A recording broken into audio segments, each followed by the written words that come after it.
So let me just check. The screen is perfectly set up. We are good to go as... Hello everyone. Welcome to our first session here for Augon Renewal of Shadow. As we will begin.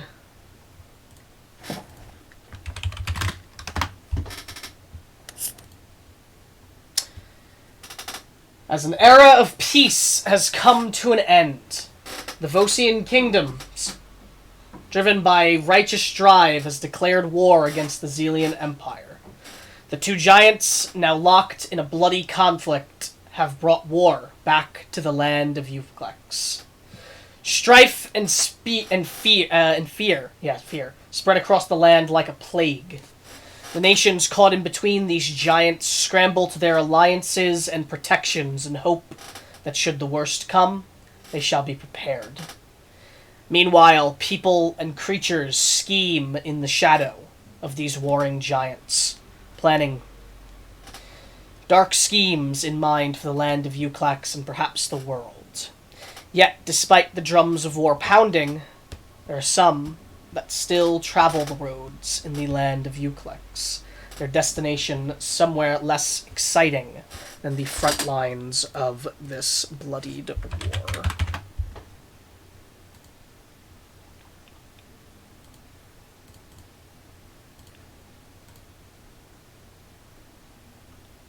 Where's my button? There it is. The wind howls as snow falls, obscuring the world in a roaring whiteness, blinding those unfortunate enough to be caught outside during this storm. A truly unfortunate group of people attempt to continue traveling down the road in hopes of escaping the primal force of the blizzard. Unfortunately, the carriage that carries them lies lopsided in the snow, its back right wheel shattered and lost within the suffocating depths of the snow.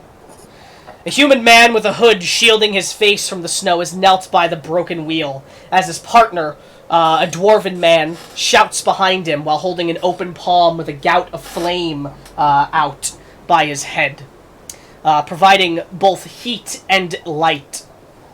The two horses that would normally pull this mighty wagon sit tied to it, still braying and whinnying as the cold bites at them. At the back of the carriage, two individuals stand close together for warmth. Both elves, one a woman and one a man. The elven man stands holding his hand out toward a lit bonfire upon the ground as it is snuffed out by the roaring winds. Ben, Karina, would you like to describe your characters? Certainly. All right. Shall the brother go first? Not starting. Okay, that's a yes. Alright. My gentleman stands about just under 6 foot tall. He has relatively fair-colored skin with dark brown hair that comes down over a red basic cloth-like headband that's visible from the front. I don't know. Doesn't matter. You guys decide if you can see his eyes or not. He has a pair of golden green eyes, and more green than golden. His long dark brown hair goes down a little bit past his shoulders, draping down his sides, his front, and his back. His pointed ears peeking through out of the sides of his hair. His leather armor is very visible from outside of his, as well, red, looks like traveling shirt, and his brown, I guess, leather pants. They have jeans? I don't think they have jeans. Not particularly light? No. I hadn't decided on the pants.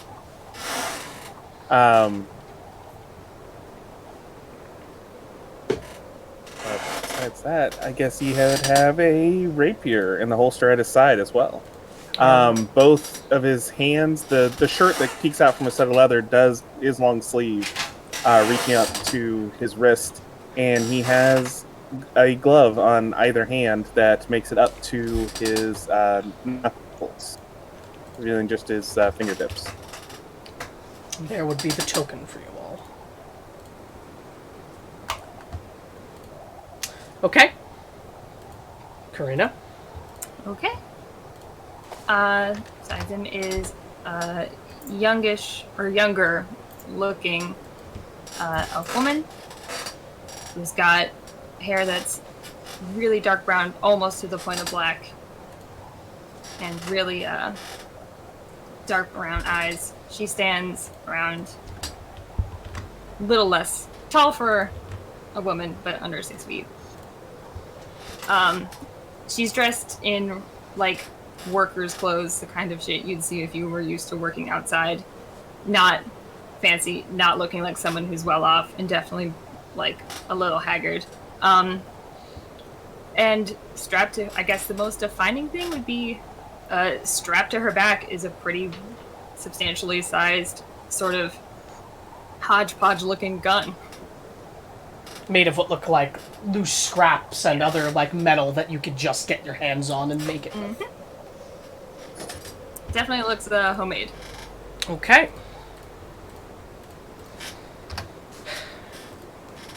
Alright. As Silas and Josie, your journey was cut short as you were attempting to make your way out of this horrid cold blizzard, when the wheel of your carriage shattered and has now sunken into the ground. It has been about a half hour, and still there has been no progress fixing the wheel, as Nurgim and Dorian argue with each other back and forth, as Silas, you have just once again had a bonfire that you were trying to create to keep you and your sister warm snuffed out by the roaring winds. As you hear Nurgim frustratedly respond to Dorian and go, "I'm telling you, the spell's not fixing the wheel. It's too broken." As he would just respond through the cold, and you two are like barely being able to hear this over the roaring of the wind, as he just goes, "Well, can't you keep trying? Do you know any other magic that could work?" As Nurgim just goes, "Do I know any other magic that would work? If I did, we wouldn't be here still." As they continue their scuffle by the wheel. What do you two do? What do you two do as the fire is once again snuffed out? Silas and Josie. Gonna call out loudly enough for them to be able to assuredly hear me. Mm-hmm. Would a second mending happening in unison make a difference, or is it shattered beyond repair? I can't even see some of these parts anymore. I don't think there's any magical means of fixing this. No, it sounds like we're going to have to build a new wheel. Does anyone know how to do that? Nurgim responds to that, as Dorian goes, "I suppose we could try. I've never done it before." I mean, it's a circle. How hard can it be?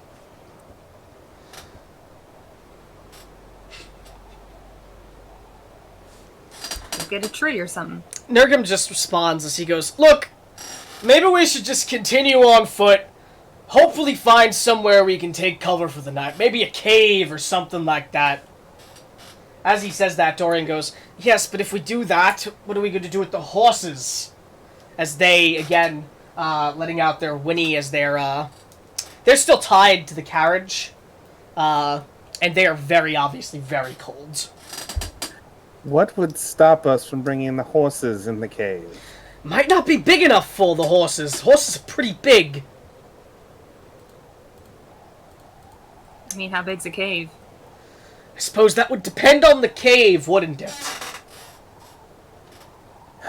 Does it look like the carriage is what we would be able to stand on it to like look around? You want to try and like elevate yourself on it? Well, I want to try to elevate my sister on it if it looks safe.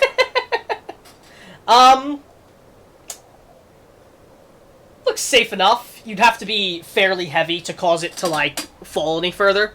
All right. I'll just do the, hands over a bent knee insinuation to Josie. Yeah. Sister, you want to take a peek around? Yeah, I'll boost up. Okay. I'll boost her up. Roll me acrobatics with advantage then, Josie. Let's say Silas is giving you the help action. You don't have to whisper anymore, but it's Shit. 22 for everyone to know. Yeah, as you pretty easily hoist yourself up atop it. What are you doing? You're gonna take a look around. Yep. Roll a perception check at disadvantage. Yeah, there's a...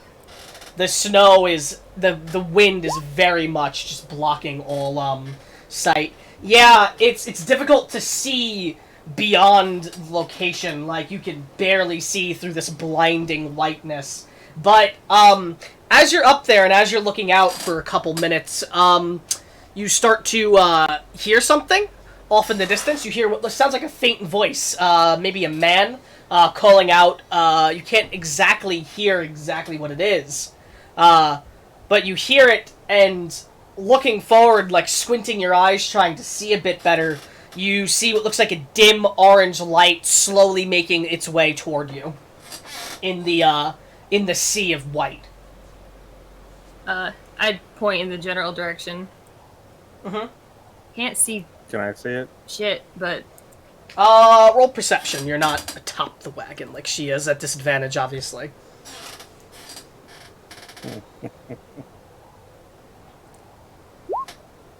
Yeah, you spot it, actually, immediately, as it is slowly making its way toward you.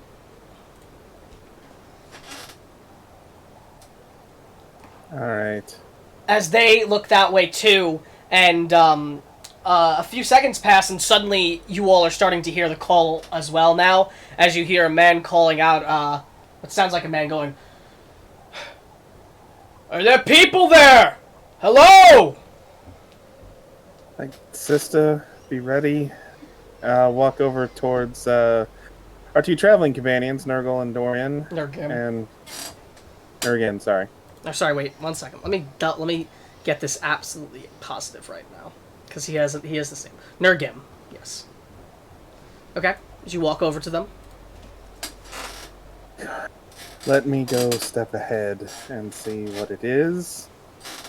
I will be back as fast as humanly possible if it's anything wrong. Right? If it's something wrong, just scream. We'll try to make our way as fast as we can. As Dorian has now reached on his back and has drawn his taking his rifle off from the side and just holding it in his arms. So I'm gonna real quickly move off to the side of the road and essentially try to be 60 feet away from where I am, or at least 30 feet. Mm-hmm. Kind of at an angle away from them, and then I'll call out, "There's a person here who's approaching." As the man goes to approach, "Name's Edward. Look, storm's mighty bad." As the voice is barely audible, making his way over, but the light is getting closer. He goes, "I'm making my way over to you." Yes, just come to my voice. All right. As about 20 seconds pass, and this man begins to approach, wearing heavy winter clothes, a hood on his head, but you can still see his face. You see what looks like an older human man with black hair and black stubble.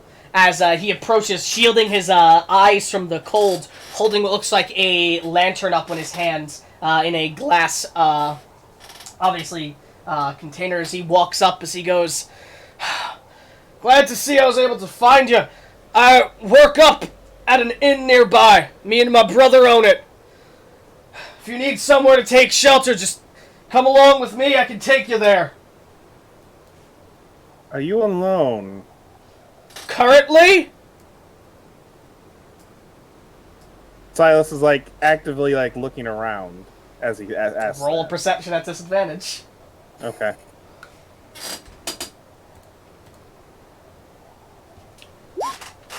Yeah, no, you're not seeing anything. Aside from the white around you. Alright, I have 3 traveling companions with me. And 2 horses. Is where we're going capable of housing a horse? We got a stable, just lead me back to them, I'll help them out! As he holds the lantern up and gestures for you to start leading. As he is like right behind you, holding the lantern so that you can benefit from the sight of it as well. I'll lead him back to the carriage. Okay. I'll call out just one, and he's coming with me, or he's approaching with me. All is well. Okay. Josie, assuming you made your way over to stand with the 2 of them? Or would you stay at the top? I would have stayed Yeah, at the top. sorry, I forgot you were at top. But you would have seen Dorian put the rifle back on his back, hearing that. Because you can see them still. Yeah. As he starts to walk up with Nurgum as Silas and this human man approach now as well. As the human man looks to you all and looks to the carriage and goes, "That's a mighty mess you got, and really unlucky to have it happen during this storm." As Dorian responds, "Yes, you can certainly say that. Dorian Chambers," as he holds his hand out to the man, as the man just offers his hand out and goes, "Edward Harper, good to meet you. Sorry that it's under such circumstances. Look, a bit up the road from here, I own an inn with my brother. I can get you there. We have a stable. It's shelter. We got some other folks staying there right now." As Dorian just goes, "That sounds like it would be mighty appreciated. We do need to get the horses in then as well." As he has a stable. Yeah, he said that. As Edward responds as he goes, "Right. Why didn't I help you get those horses there then? Whoever wants to head up to the inn now, just go on there. It's a bit up the road. About a 5-10 minute walk maybe because of the snow. It'll be on the left side of the road. You can't miss it." Better to travel together. Safety in numbers and all that. "If that's what you want, just figured you might want to get out of the cold."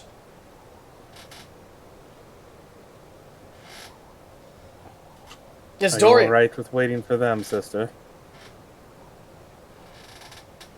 Yeah, I don't mind waiting. Okay. Dorian would just look to you and he would go, "Are you sure me and Nurgum can handle the horses if you 2 want to get inside?"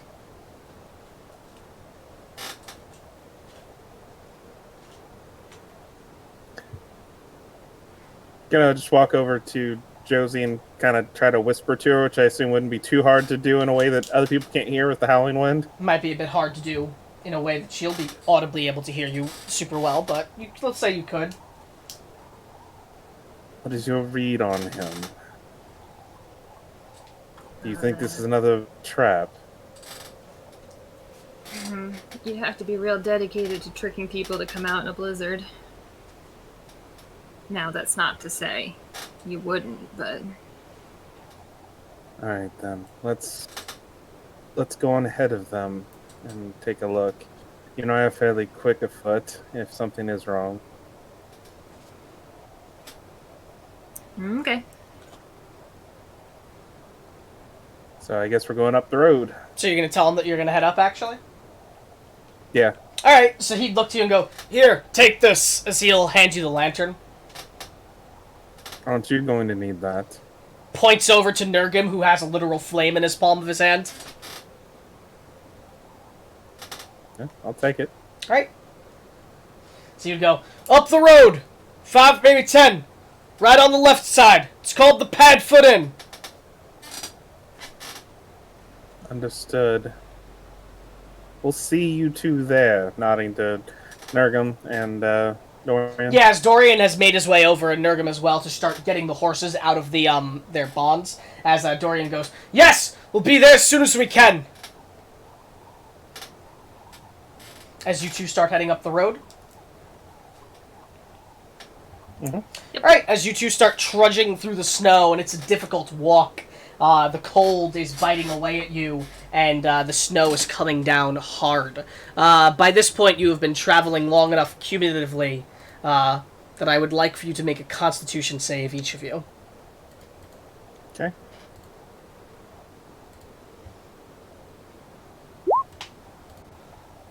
It's a nat 20, first one of the game. Wow.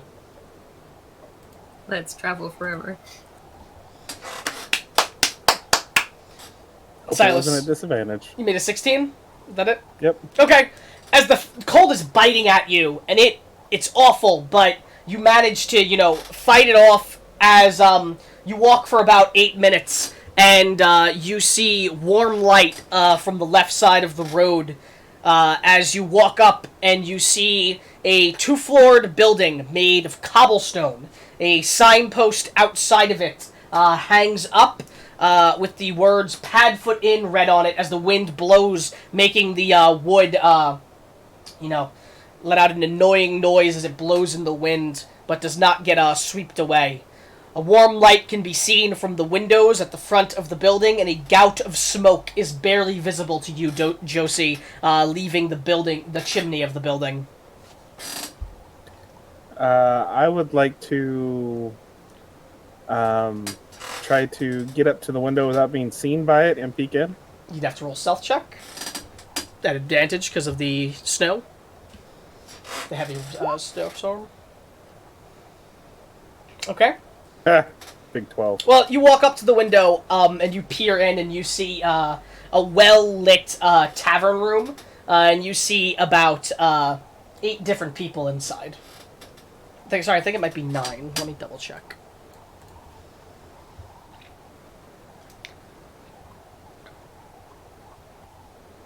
Yeah, you see about 8 different people sitting inside, all different looking and just looking as if they're trying to relax away from the cold. So no one looks like they have weapon in hand? There are people with weapons, I imagine, on them, but no one with weapon on hand. Like, they're not drawn. That's what I meant. Yeah, no drawn weapons. Okay. I will just go walk over to the door then and hold it open for my sister. As you open the door, you feel a soothing heat move over the two of you. The minute you open the door. As you two go to enter. Mm-hmm. Alright.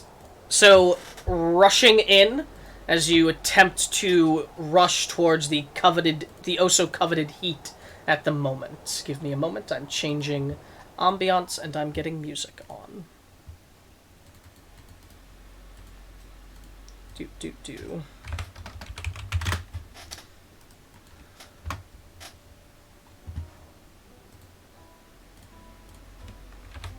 Welcome back, Bard. Did he leave? Yeah. Okay, it didn't fuck up anything, though. Luckily. I don't know if you know this, but you can, for the camera, you can make it so it doesn't show video participants.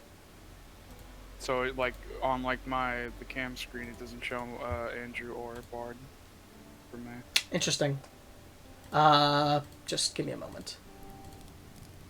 Okay. Sorry, I'm just moving a bunch of things over.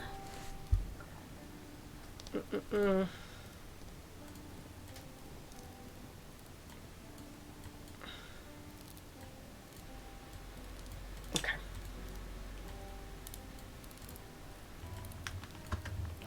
Okay, you should see the map.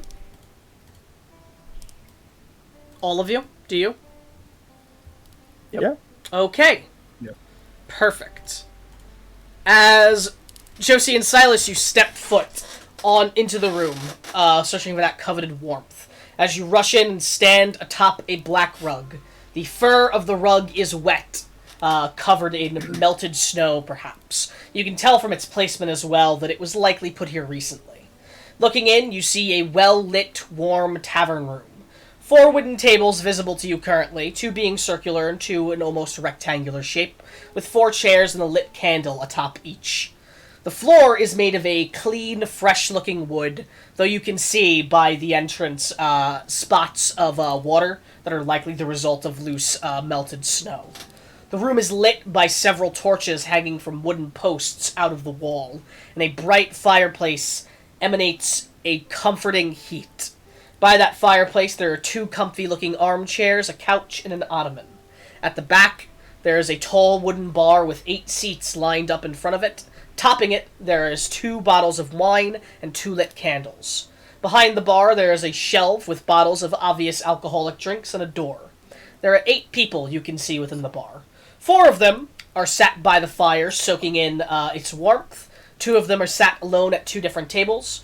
One of them stands by the bar, clearly just having walked out from behind it, and one of them is stood behind the bar, cleaning out a mug. Why don't we have people start describing their characters now? Why don't we start with those by the fireplace? Does anyone want to start with their description? I'll go first. Okay. You see a human man wearing gold-rimmed glasses. He doesn't look to be like the adventuring store type. If your first guess would be that he's maybe a merchant or something like that.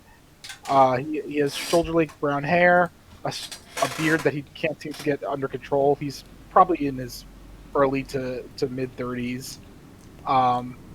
He's wearing robes that make him look like some sort of scholar. And the only real thing that you notice is that he's clutching onto a book that he kind of like pores over every now and again. Okay. Yeah, that's about it. All right. Anyone else? Who's next?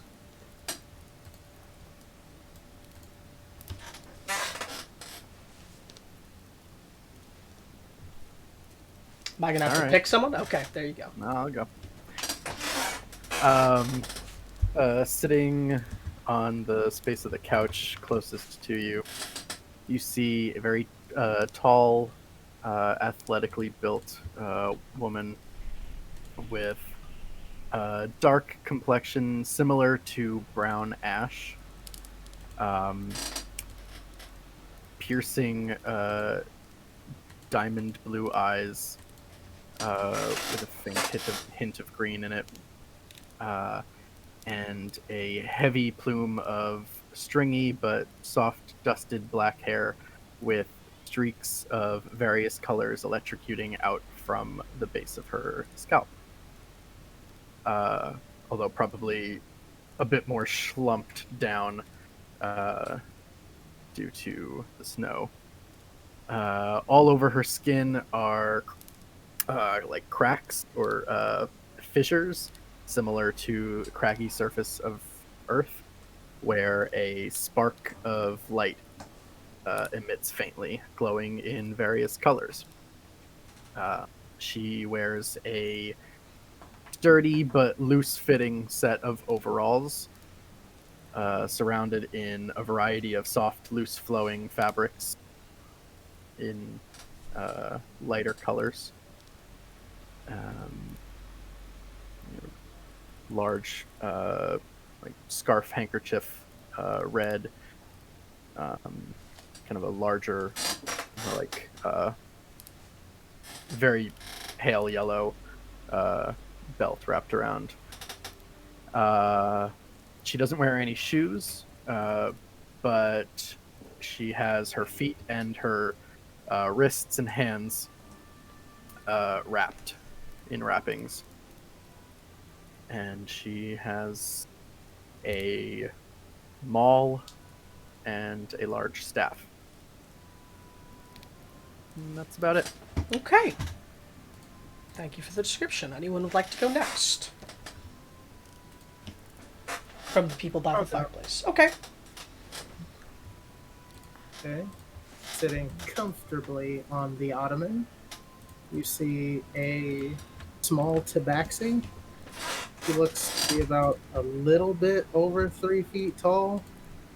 And he's got seafoam green eyes and like dark gray fur with bits of white on the tail and on the paws.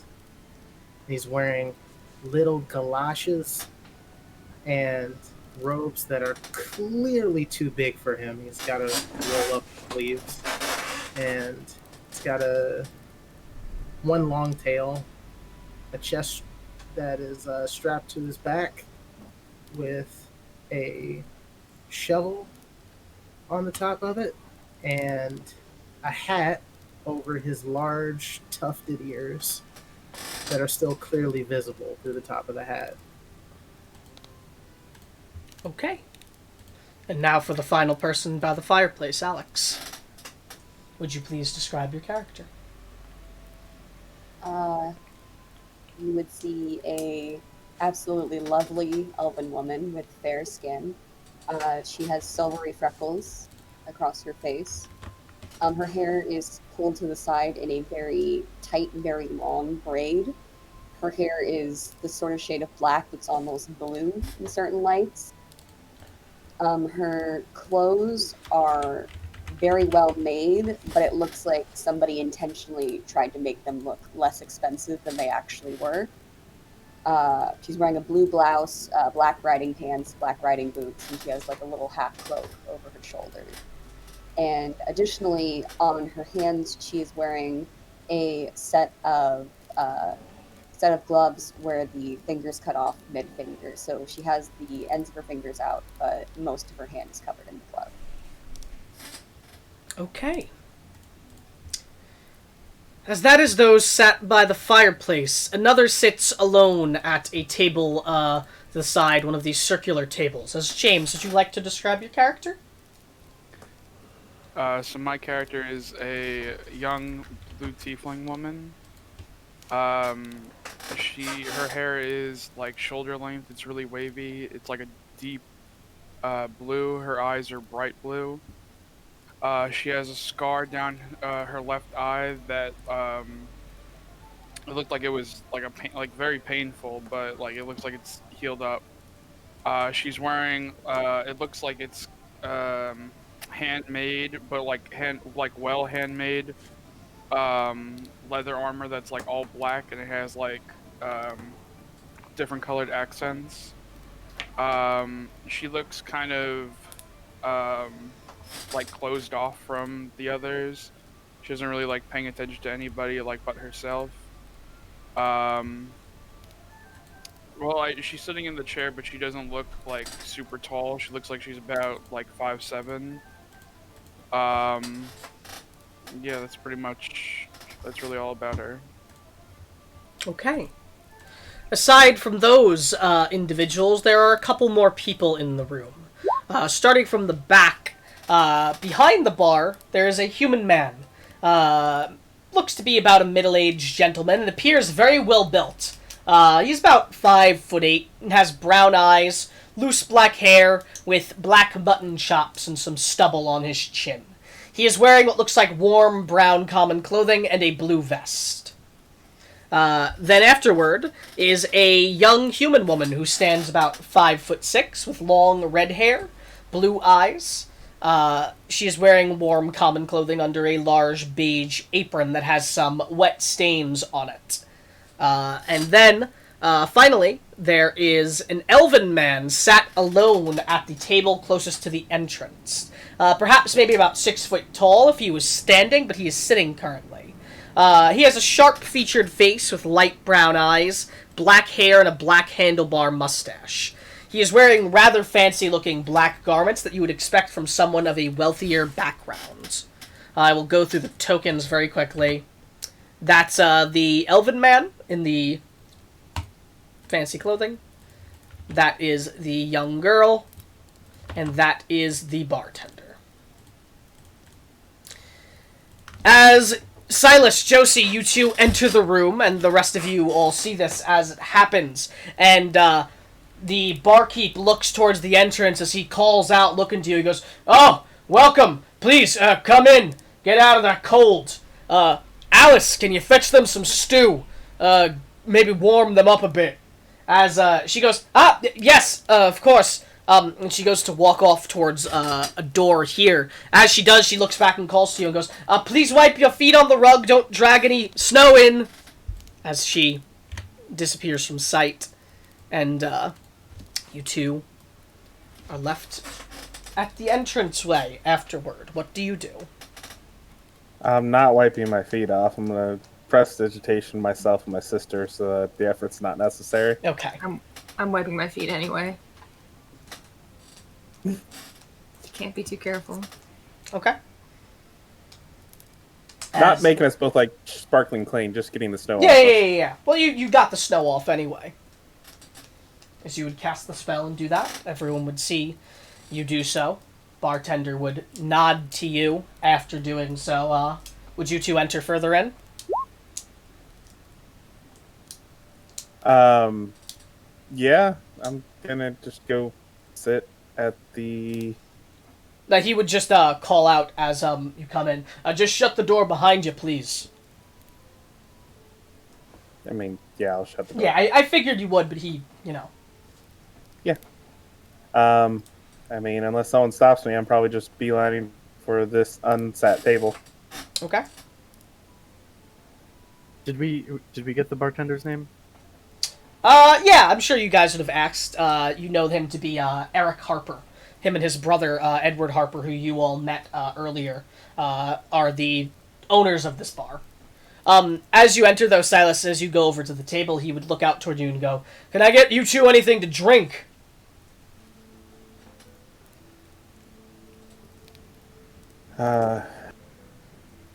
Boring request, but water would be good. Nothing wrong with drinking water. You? She looks to you, Josie. Same, please, sir. All right. So he goes and pours 2 mugs of water for you two and walks over and sets them down on the table for you. And then walks back towards the bar.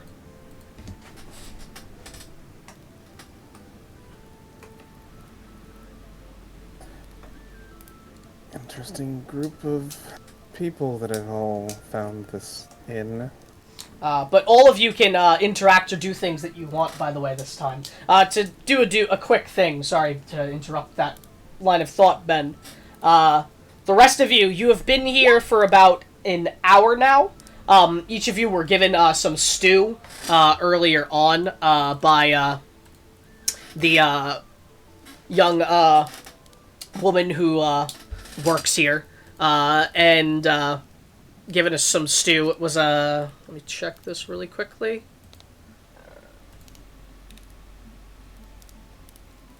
Of course, I'm losing my thing now.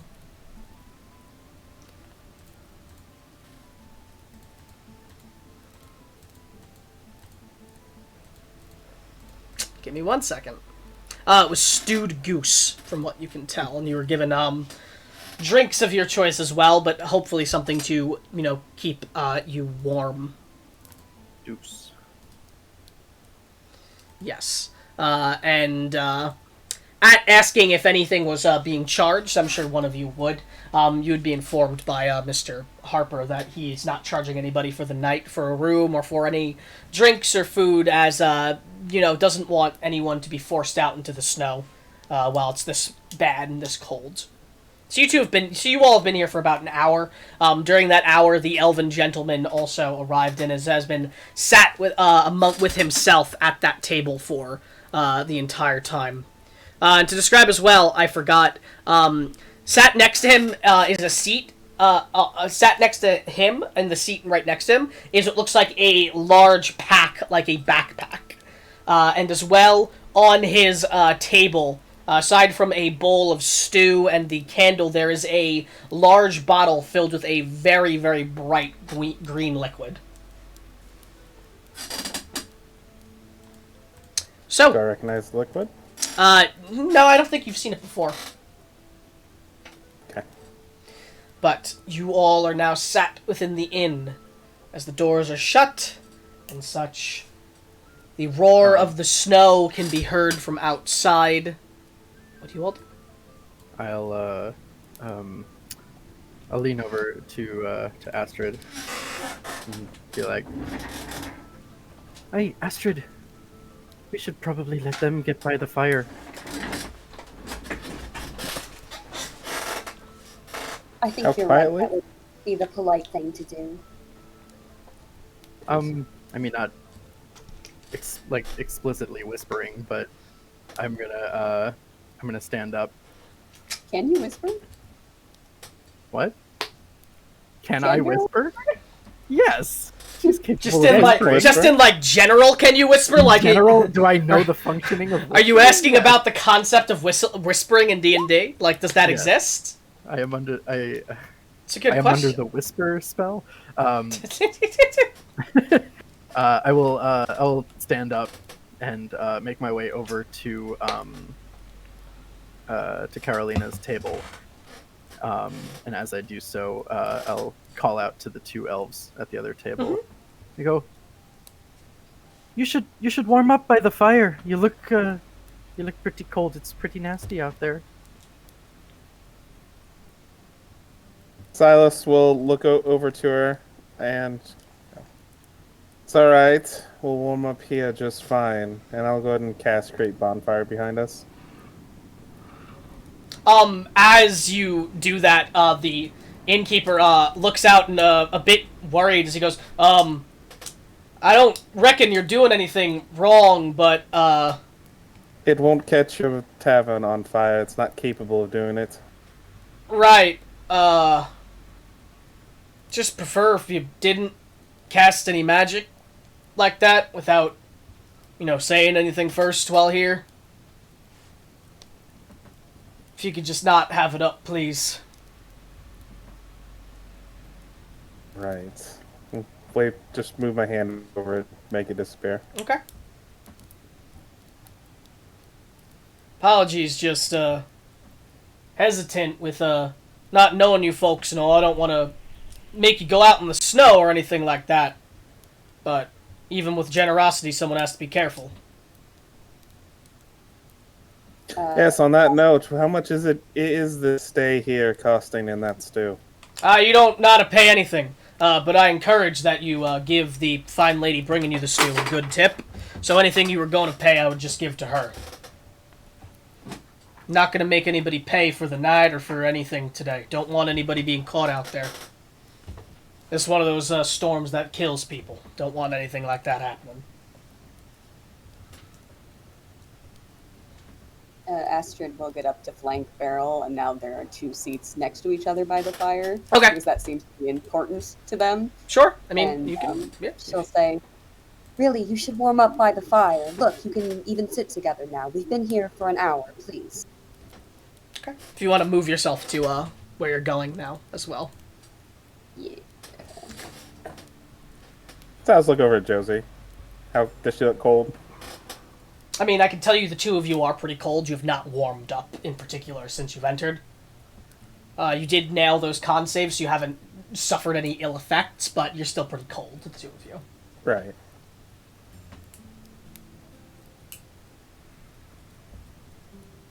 I guess I'll go sit by the fire. If you'd like to join me, I would appreciate having someone I know over there. I mean, they did move. It'd look pretty shitty if you didn't go.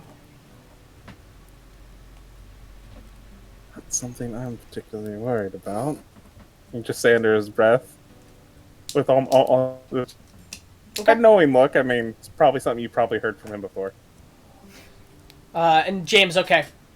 I'll remember that. And you all would have been informed of that as well. You don't have to pay anything, but he asks that you tip the server well in as is still. As the two elves would pass us, I would kind of not like try to intercede them, but I would like stand briefly in front of them and be like, "Hi, my name's Beryl." Nice to meet you, Beryl. And just keep walking. Oh. Okay. You should try kissing his hand again. I think he would like that. He didn't offer it. I didn't know. I'm not sure about that. I point to Silas and cast message. Hey fella, why'd you learn that trick? You hear that voice in your head. Look up, and then take a look around the room. Psst, down here. I'm pretty sure I think you actually know who sent it, but I'm not positive. I'm not positive as well either. I know you can respond, but I mean, I'm sure you would have seen him with the. Well, it has a somatic and it has a yeah. So yeah, I could have potentially seen it. Up to you if you think you know who sent it or not, or if you think you know the I'll look direction over it to him. came from. I had a good teacher a while back. Ah. Me too. What's your name? We're going to try something. If it wasn't for the storm, we probably wouldn't have met. And after the storm's over, we probably won't again. So please don't waste both our times. Understood.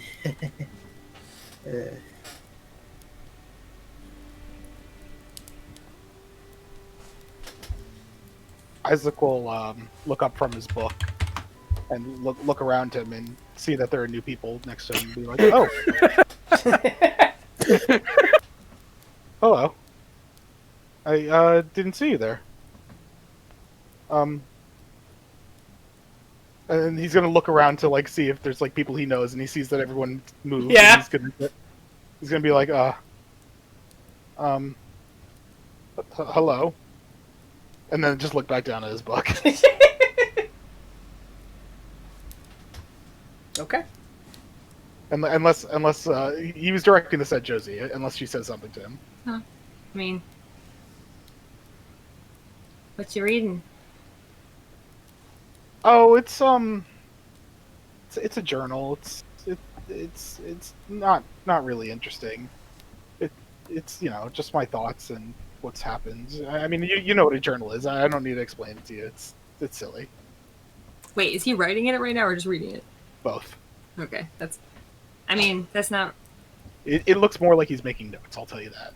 annotating. Yes. Why? What? Why am I writing? Yeah. It's a good way to, remember information and to keep one's thoughts in order. Yes. I don't suppose you keep a journal. I didn't actually know what one was, so thank you for explaining it to me. Oh well, then you're very welcome. Knowledge is power, as I like to say. That's not true. I'm sorry. I actually would have to agree with the stranger on this one, sister. Well, Sounds fake, but okay. Not all of us are born as gifted as you. Some of us have to acquire our powers from knowledge. I suppose having a big gun, kind of beats book learning. He's gonna make a little nervous laugh at that because he's eyeing your huge ass gun. Sometimes you just can't do book learning. Life's hard. The bartender chimes up as he goes in a very tone that's clear, like that he's making a joke. As he goes, they say the pen is mightier than the sword, but they never said if the gun was mightier than the pen. That's a good joke. What's a gun? He looks to you and he goes, "Never seen a gun before?"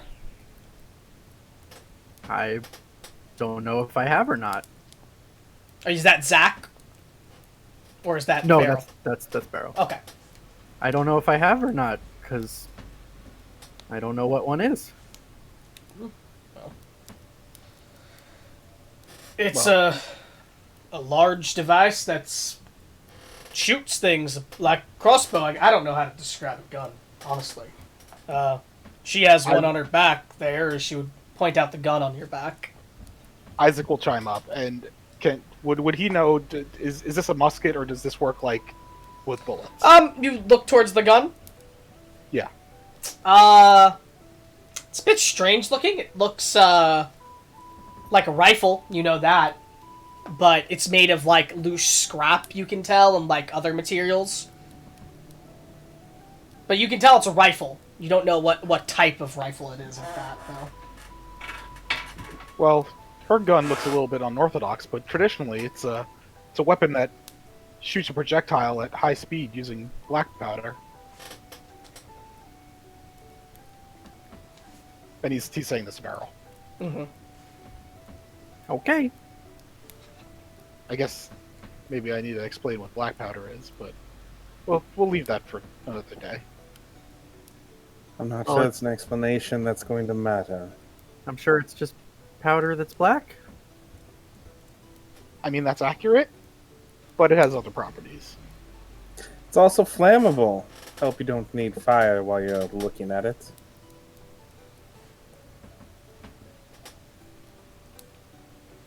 It's true, it is pretty dangerous.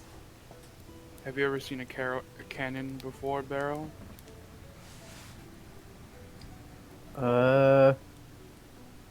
I'll know if I have once you tell me what it is. Have you ever been on like a ship?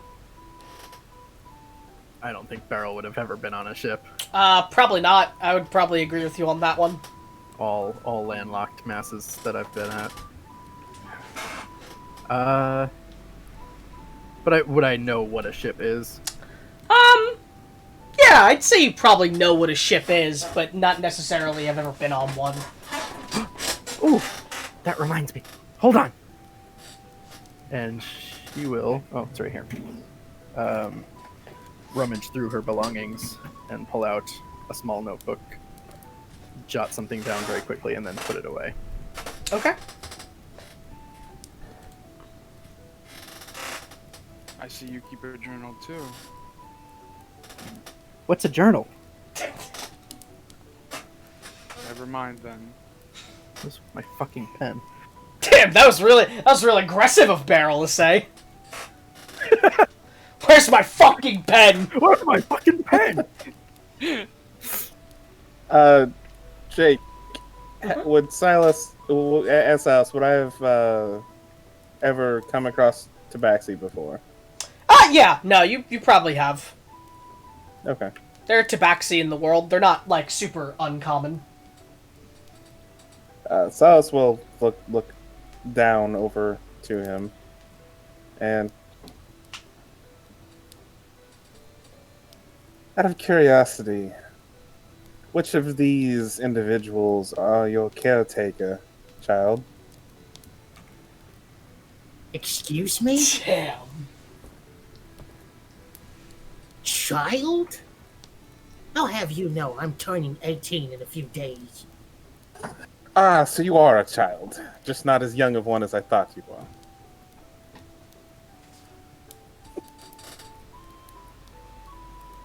So, one of them not your caretaker? Bit irresponsible of your parents to have let you do this kind of a trek alone? I don't need a caretaker. I can take care of myself. As you're speaking... No, go ahead. Finish. No, go ahead. No, finish. This can wait. Pretty handy with magic myself. Ta-da! Sparkles.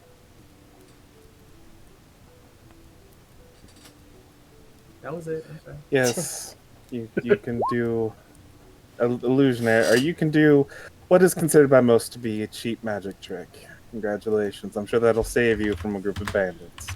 I just watched you do that cheap magic trick at the door. I also didn't present it like it was something spectacular.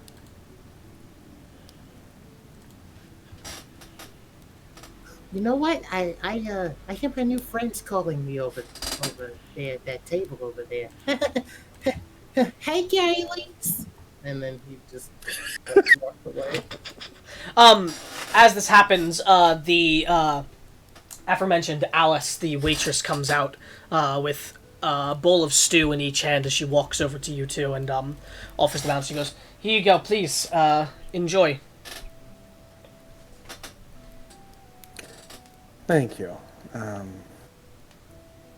much? I need to look at my character sheet. What would where? Thank you. Right at the top. By the way, James, Thank you. the obscenely good tip you gave is, like, not common. That's not normal. That's like an obscenely good one you gave. What tip did he give? Gave 3 gold. Oh, damn. That's like obscenely Holy good. shit. I was Oh, just about to okay. ask Jake, what would have been considered a good tip in the port town we were in before being on the ship? About like 4, maybe 5 silver. No, sorry, no. Sorry, I'm mixing up my things again. About 4, maybe 5 copper. Okay, I'll give her 1 silver. Yeah. Oh, she goes, oh, thank you, sir. As she would pocket it. I much appreciate it. You're welcome. And I know he said nothing, but I'm not someone that enjoys owing people things. So I'll pull out another silver and nod to the bartender. Are you saying that? Make sure he gets that for our sake. You saying that quietly, or are you saying it loudly enough for him to hear it? Not trying to. I'm not talking loudly, but not a whisper, but a hushed voice. So to try and not get him to hear it. Yeah. Okay, just roll me a stealth check. Okay. Now here's gonna be the good stealth check. No, Yeah, still not good. it's plenty enough. He's not anything special in that regard. She would nod her head and go, "Oh, thank you for your kindness, sir. He can be a bit too generous sometimes." She laughs a bit. Oh. I don't imagine that we'll be back anytime soon. After the storm's gone. No offense, the place seems fine. I don't have ridiculous standards by any means. This fire is quite nice and the couch is comfortable. It is a very comfortable couch. We're passing through. So Where are you heading, sir? But I'd rather not owe a favor or owe a debt should we ever return. Fair enough. Where are you headed to, sir, if I could ask? We are... Shit, what is the name of the town for the festival? Hold on. Who knows? My journal knows.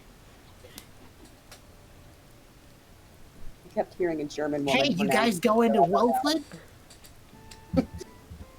Good save, Rogue. Yeah, character, too. Yes, we are. So are we. Oh, wonderful. Ironic's a good word for it. Beryl sees Astrid tip 10 gold, and she pulls out her coin pouch. It has 9 gold in it. No, that's for you as well. That's for you as well. I don't have enough. So you would have tipped. You guys would have tipped earlier because he would have, had this, and she would have told you that 10. She would have tried to refuse 10 gold, which I imagine you wouldn't let her. No.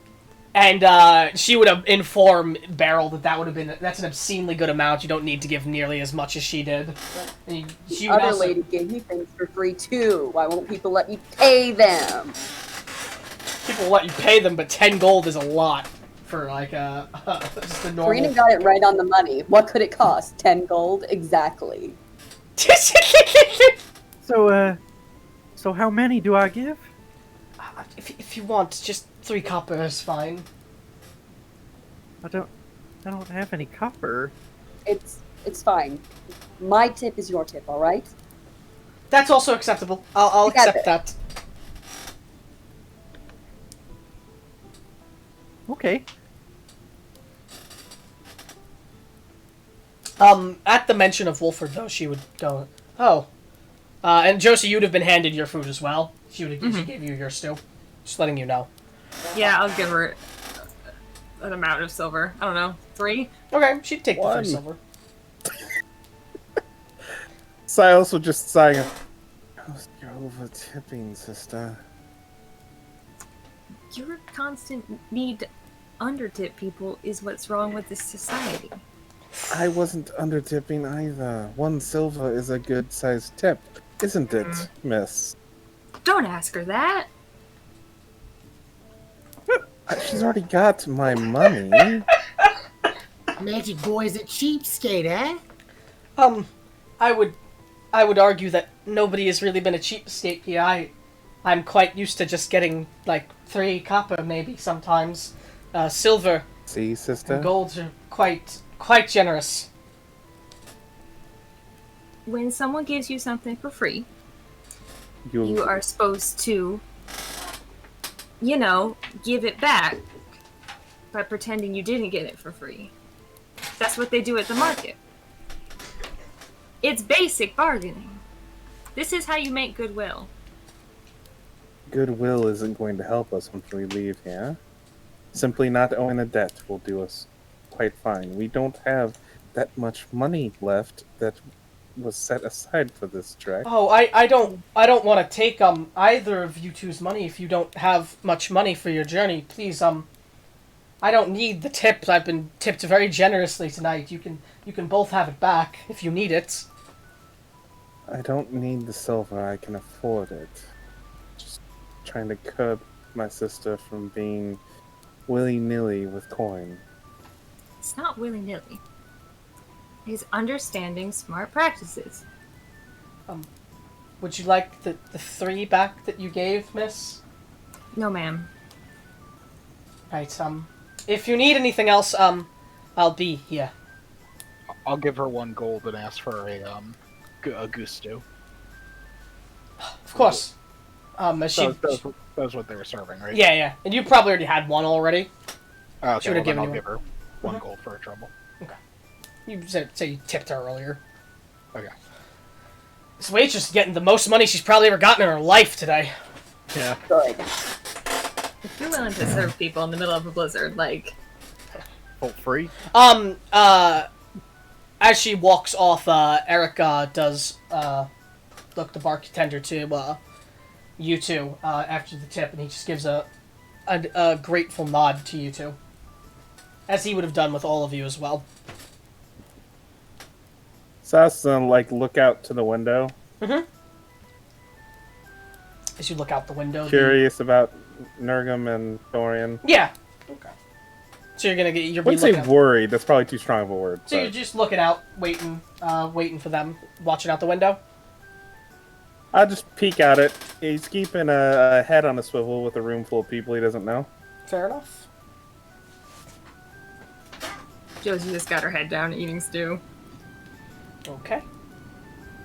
She's not paying attention. Any of you at the other table doing anything before anything else happens? We're explaining economics to... Yeah, I see that now. Yeah. And this whole time, Beryl is eating her soup with the spoon with 2 hands, like just sort of like scooping it from the back, and then just kind of going like this. And she's like, At overhearing all the things that is going on with you, the elven man at the table he's at actually looks over to you all, and he looks specifically toward you, Beryl. He goes, "Excuse me, I don't mean to be rude to ask, but are you new to the land? Is that why you're so inquisitive about some things?" I am. Only been around for about a month, I think. Where are you from? The Feywild. Long trek you've got to here, then. I suppose. Just far away from home. Apologies for asking. I didn't mean it rudely in any way. I was just curious. Why would it be rude to ask where someone's from? In fairness, you don't know what will be rude to some people and what won't.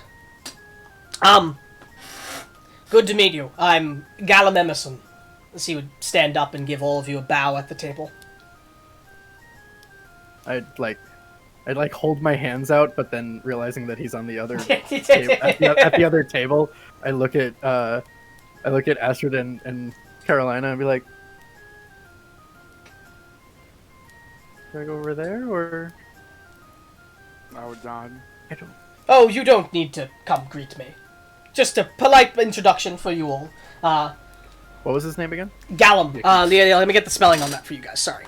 I've been giving you very common names so far, so I wasn't really doing spelling. Yeah. But this one is a bit more. I do need to know if it's Eric with a C or a K. It's K.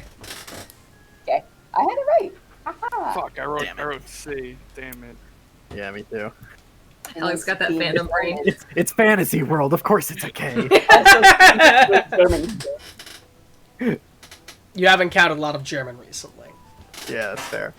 Fantasy Germans. So you go. Good to see I'm packed in here with some interesting folk, at the very least for the night. Hopefully we can all get along before moving on, hopefully in the morning. Never know how long these things will last. As he sits back down. Yes, do you happen to be ironically going in the same direction as the rest of us? Oh, opposite direction, in fact. I'm headed to Camelon. Come on.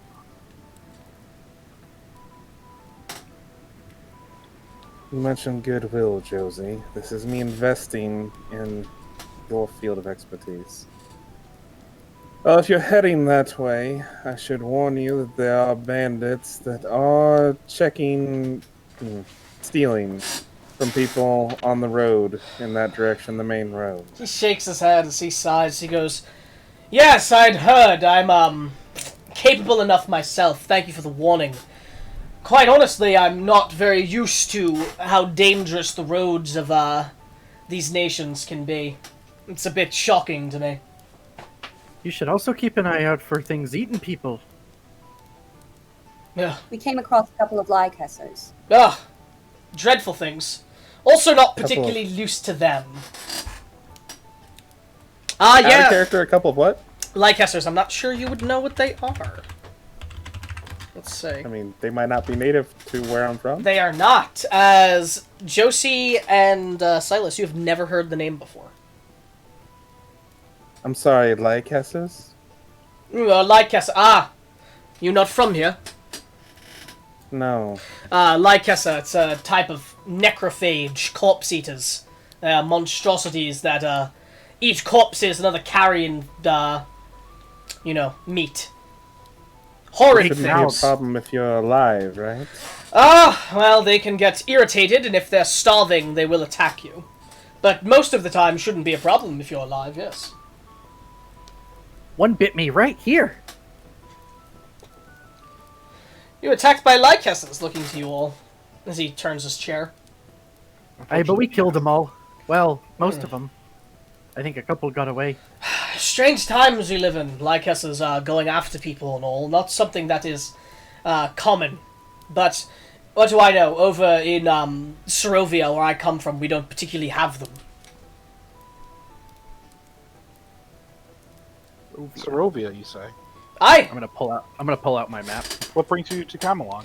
Well, I'm both a merchant, an inventor, and a sorcerer.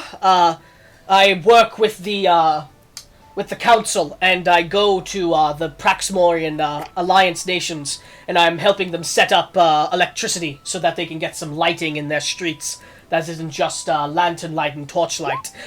You're from Praxmore, Isaac, so you know that Praxmore already has like a rather advanced and intricate lighting system that uses both magic and electricity to light the streets and light buildings and stuff.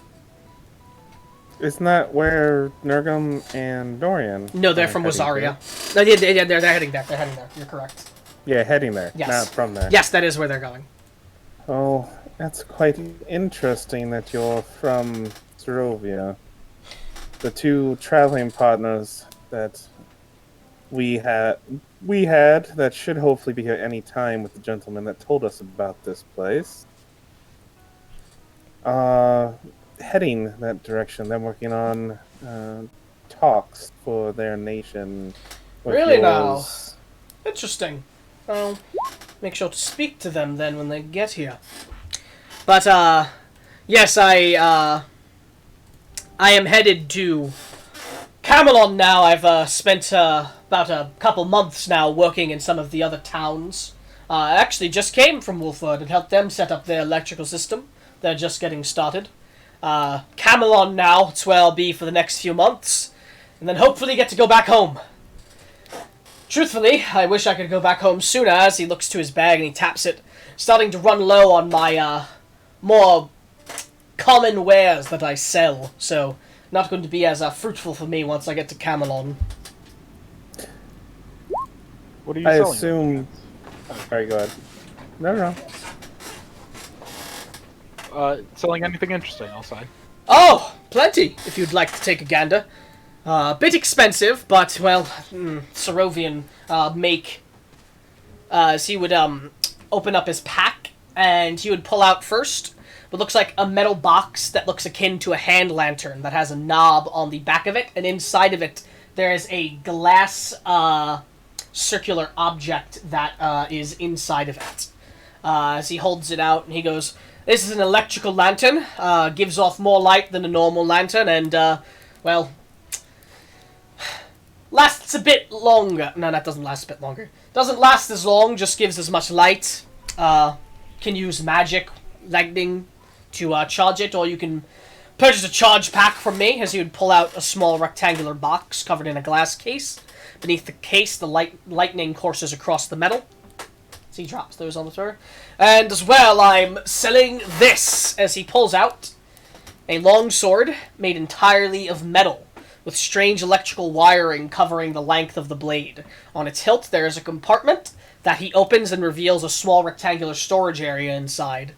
So he goes, "You put a charge pack into the blade, and lightning starts coursing through it." So he closes the compartment again. What kind of blade was it? Longsword. And I have Dexterous blade. and I have some healing potions on me as well. You don't happen to have a blade like that that's a bit lighter, do you? I'd have to check upstairs in my additional stock with my other bags. Off the top of my head, I don't think I do, but I might. It has been a long day, so I'm slightly forgetful now. How much do they go for? Well, like I said, they're rather expensive. It's about 125 for this one. A lighter blade is going to be cheaper.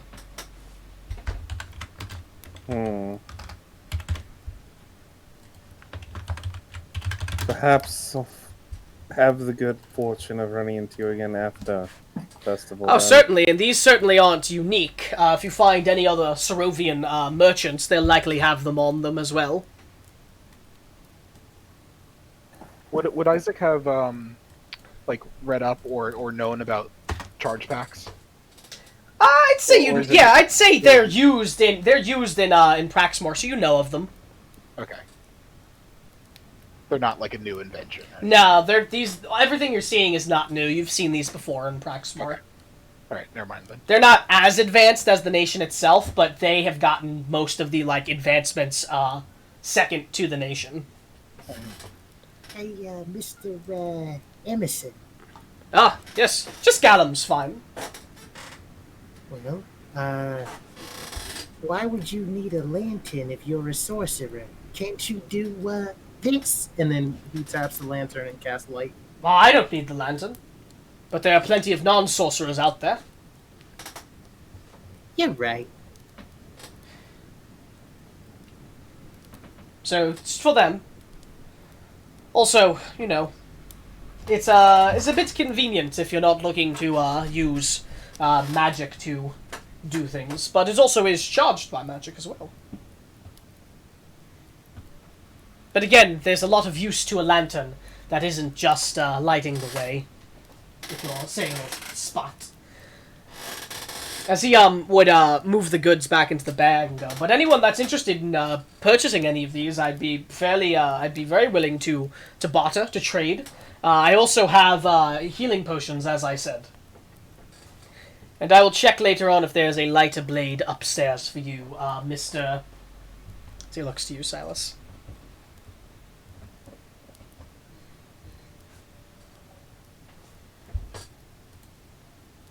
Hello? Can't hear you. Did you respond to what I said? Or did nobody hear me when I said what I said? No, I heard you. I heard him say that he would look upstairs later. Okay, and then he Didn't asked, I'll look upstairs for a lighter blade for you later, Mr.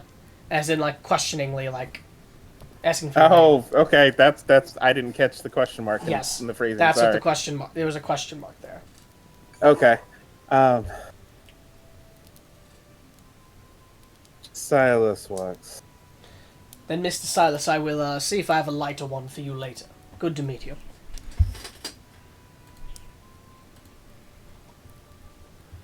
How much are your healing potions again? 15 gold a pop. What?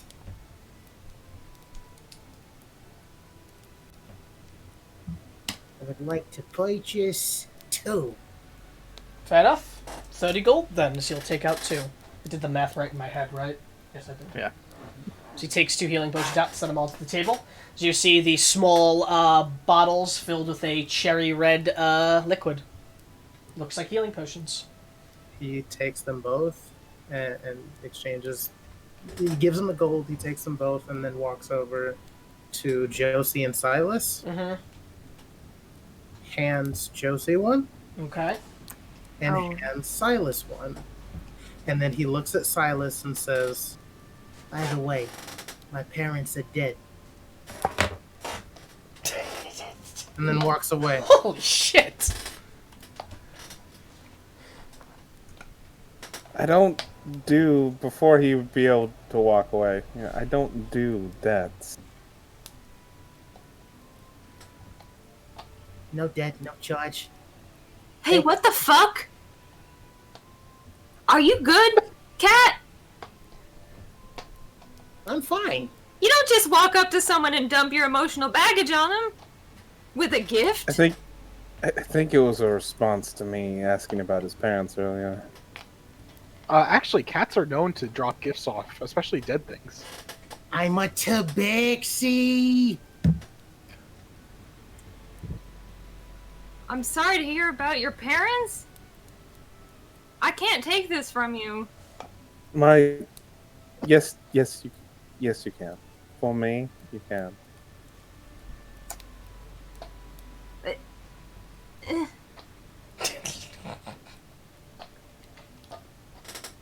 Thank you for the healing potions. And since you decided to throw that out on me, I guess I should just say that you're not the only one with dead people.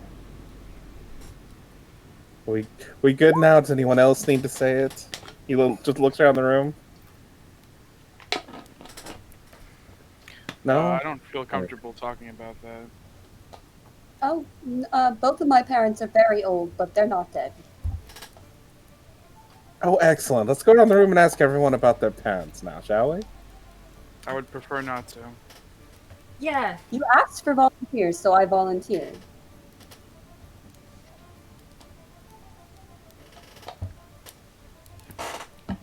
What do I got on me? Hold on.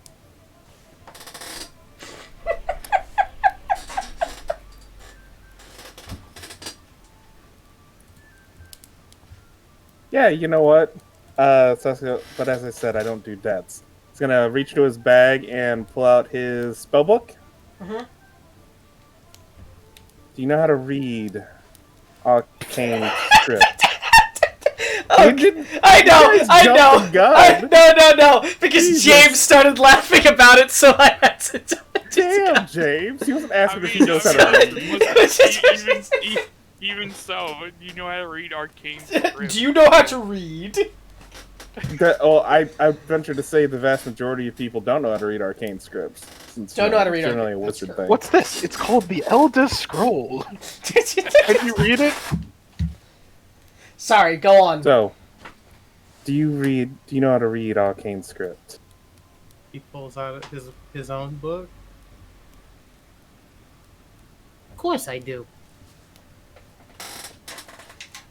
Take a look through my book. If there's a spell that you would like that you don't have from it, and you have the ability and the items required, describe one of them into yours, you may, but needs to be here where I can see it. And that will be my recompense for these potions.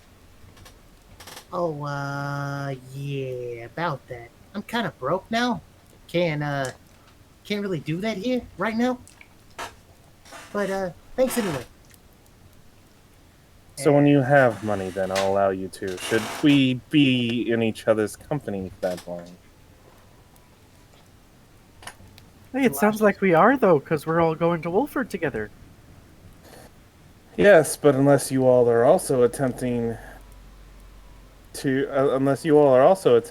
to work for the advertised labor of the festival, I don't know that we'll be around one another. Then it sounds What a like we'll be around each other for quite some time.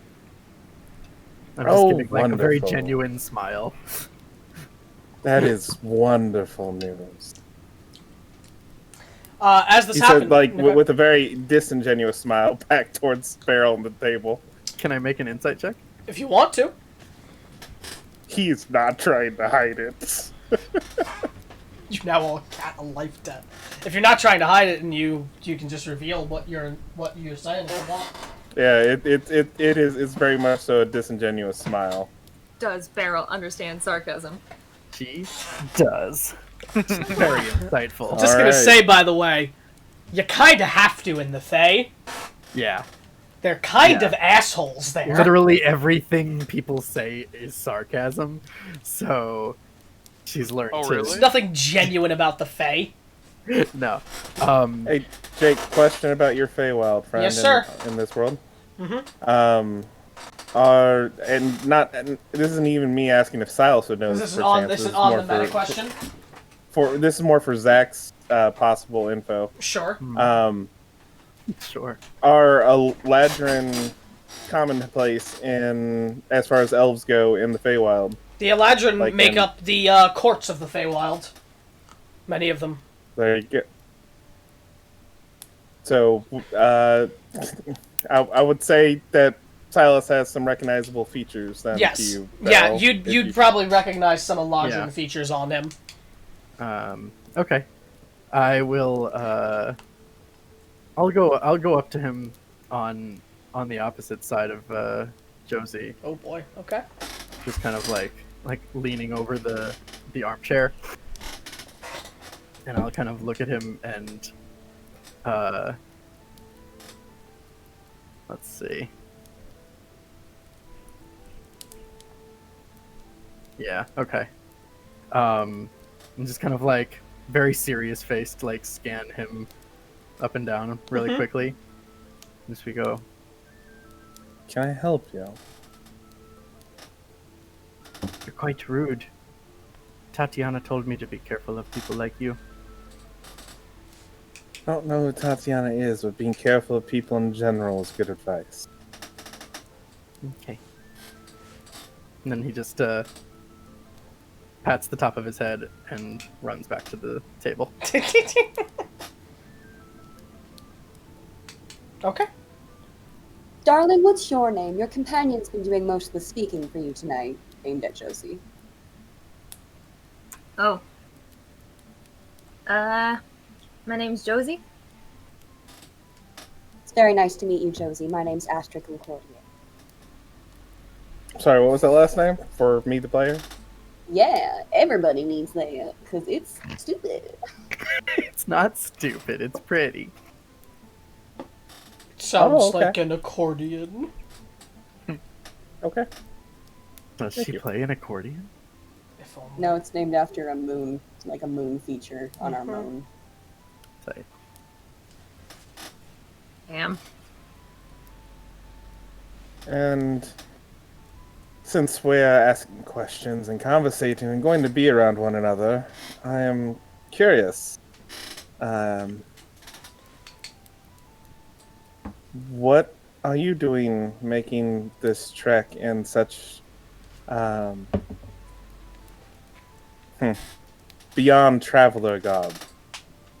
Not said like arrogantly, more like he came to the word he wanted. To Astrid specifically? Yes. Oh,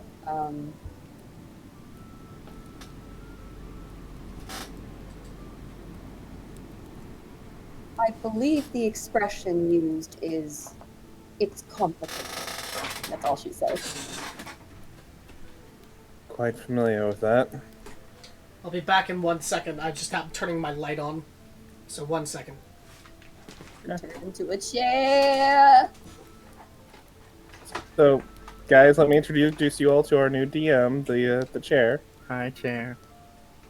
Put a cat in the they've chair. been- Put a cat in the chair. They prefer to be called air. For you. Sorry about that. It was getting a bit dark in here, and I turned my light on. Okay. Continue on. My apologies. Unless you're done. We all fall asleep. No. No. You know, cuddle like puppies.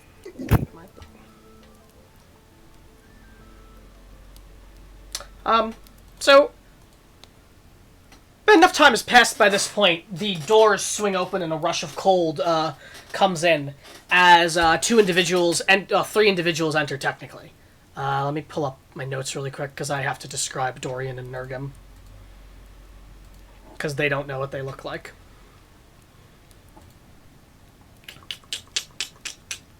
They've never looked in a mirror. It's getting crowded. Where are you? I don't know if this tavern's big enough for 2 handlebars.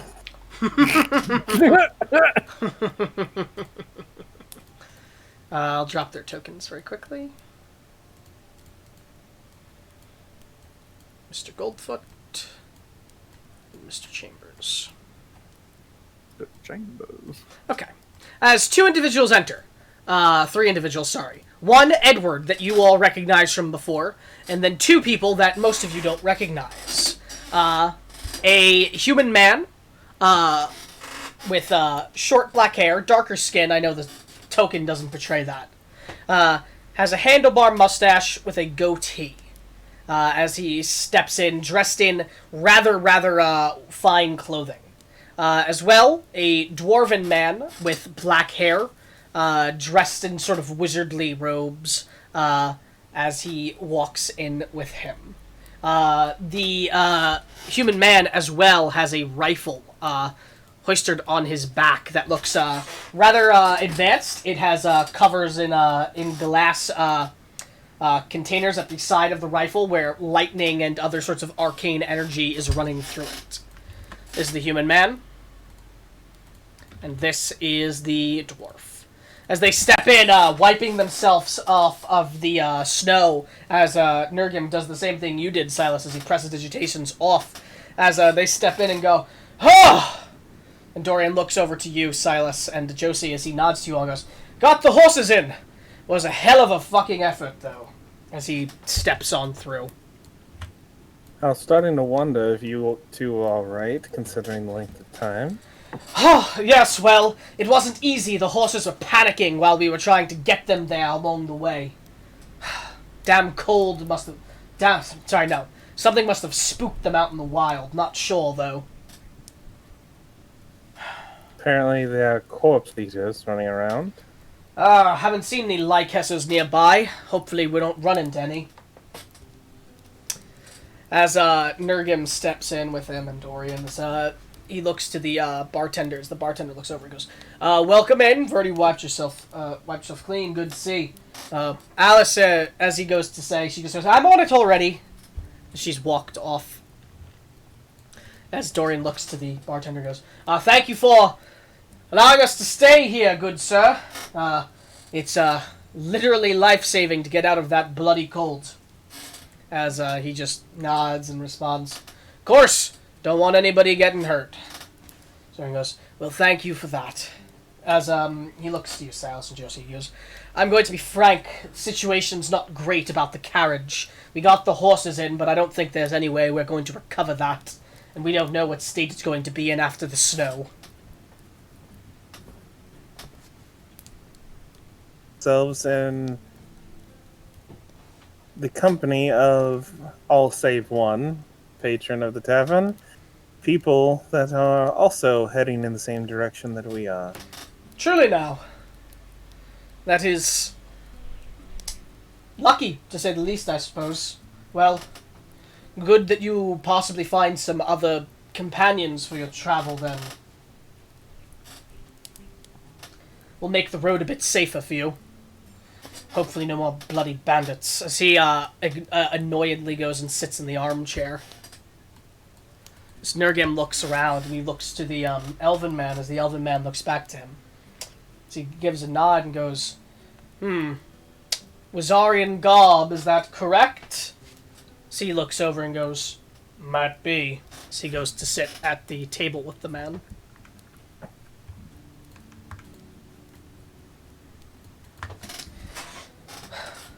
Are you two not going to be finishing your travel since the carriage is broken down?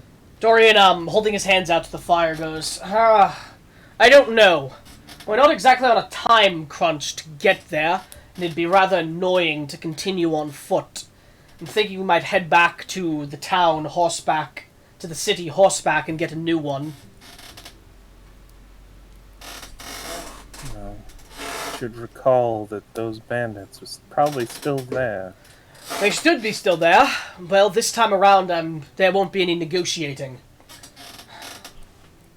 As he just pats the gun on his back.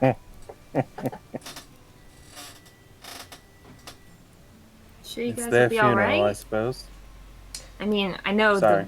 I saw the gun pad. I get the implication, but I mean, you brought us along for a not totally selfless reason. Yes, it's, well, it's not ideal, but I wouldn't want to force you all to head back with us. You all have your own business to attend to. We had a, aligned destination we could head in for at least a while. And I don't want to inconvenience anyone any further. In truth, Well- we'll be fine. They're just bandits. I should point out the gentleman sitting at the table is heading the direction you will be if you're going back. As he turns back to look, and Nurgum goes, "That's right, seems like he's heading to Camelon. Interesting fella here, maybe head over and talk with him." Storian goes, "Oh, yes, I see. Well, thank you for that information, and again, thank you to you two for your accompaniment. I am dreadfully sorry that it worked out this way. Don't exactly So have it's gonna- storms like this where I come from." So I was going to offer him a hand. Hey, he'll take it. He'll shake your hand. Firm grip. Well, should we meet again, I believe we both know we're capable and reliable. That we do. Should I need someone to help me talk my way out of more unsavory individuals that I don't want to speak to, I know who to turn to. As he chuckles a bit.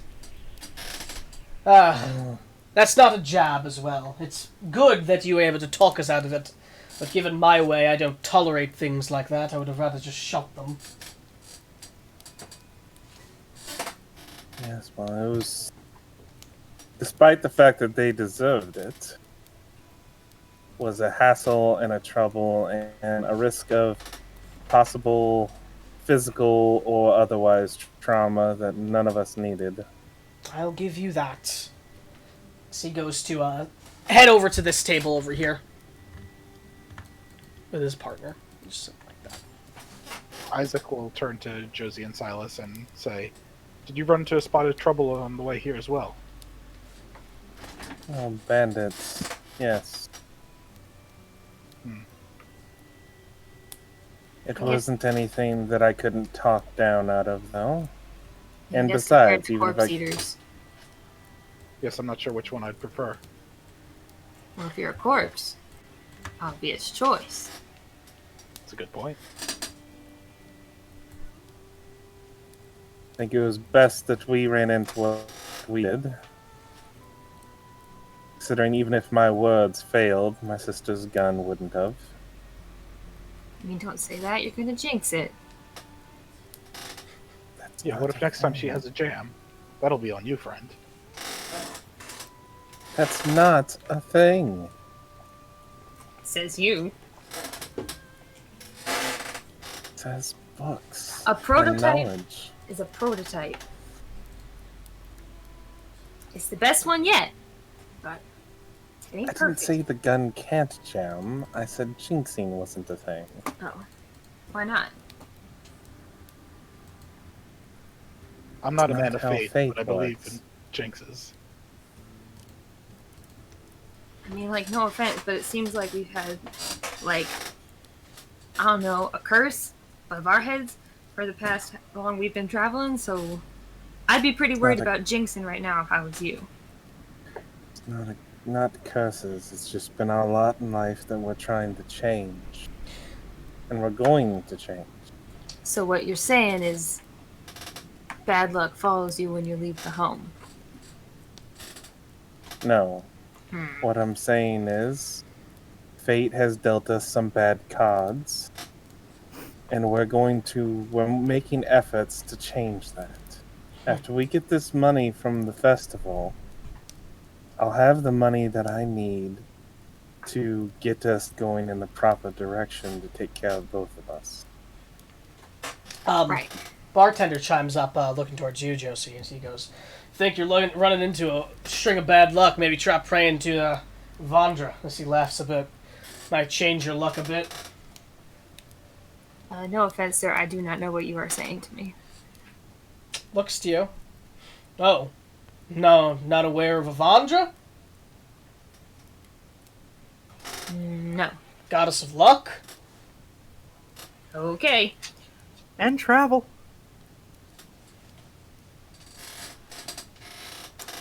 I have to let this dog outside. This is why I installed the lock on the door. We can call a 5-minute break now if everyone would like, be as it has awesome. been a bit. So Yeah. why don't we do that now? We're going to you. call 5 minutes, as all of us take 5 minutes and go do what you need to do during that time, as shit. we will pick up at... Bad at math off the top of my head. 33. 33. 9:33. Alright, everyone good with that? Yeah. Thank Alright, you. we're gonna call a break. I'm moving us to the break screen. As, yeah. Hey, James, you got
Okay, let's hope that That was the important. I said that. things didn't get fucked up, and they didn't. Beautiful. Yay! Okay, Nice fart.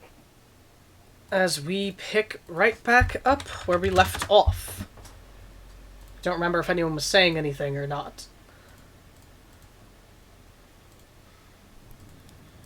As it appears, I don't believe so. Nurgim, Dorian, and the elf, Gallum, are locked in a conversation. Smirks on their face, enjoying themselves, obviously. You guys can hear bits and pieces of it. They appear to be talking about their nations and Relations and things going on in Uzaria and Sorovia. As would we have heard their names at some point? Yes, they introduced themselves. Dorian Chambers, the human man, and Nurgim Goldfoot, the dwarf. Nurgim? Oh, damn. And as they speak, The best nerd. Malcolm leans back in his chair and he goes, "No, since we're speaking, and I see no reason not to offer. And this offer goes to all of you as well." Sorry, Gallum is his name. Gallum. As he looks over to his bottles, he goes, "I have some very strong alcohol here if any of you would like to partake." Oh, what kind? Oh, it's called the Green Dragon. Very spicy, very very strong. Is it like elven wine? Oh, not quite. No, Have any of us heard of this? it's a Wizarian mix, you could say. As he looks over to them, you could roll history, Astrid. You might. Yeah, you've heard of the Green Dragon. It's a very, very strong alcoholic drink that most people cannot stomach even one glass of it. Dang. As I think I'd like to try.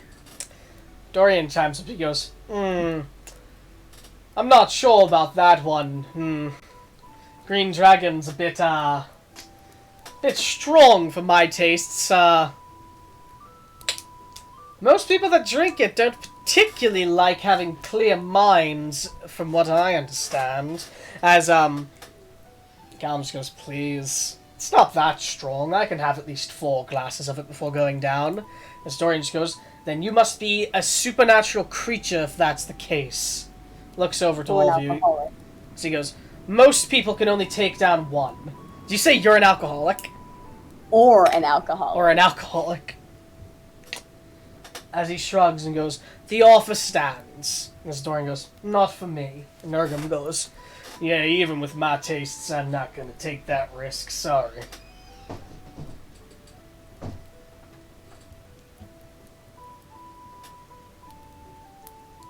I'm just going to point out if someone's cold still, I don't recommend drinking high quantities of alcohol. It's true. It dilates your blood. Your veins, not your blood. It makes my blood die? No. As well, I forgot to describe this before, but Edward followed in soon after him. Let's say this happens now. Close the doors behind him as he goes to walk towards the back. As Eric looks to him and goes, "Glad to see you're back and all right. Have you checked on the griffins yet?" As he just shakes that, he goes, "I'm going to do that now." As he starts walking towards the back door. Griffins, you say? You say that? Yeah. As Edward looks over to you and goes, "Yeah, we keep a couple hen griffins and a rooster griffin here." Do you mind if I came with you? You're welcome to tag along. Might help to I have have to a few. return your lantern anyways. Might help to have a few extra hands in case they've gotten a bit rowdy. Goldfoot is the dwarf, yes, James.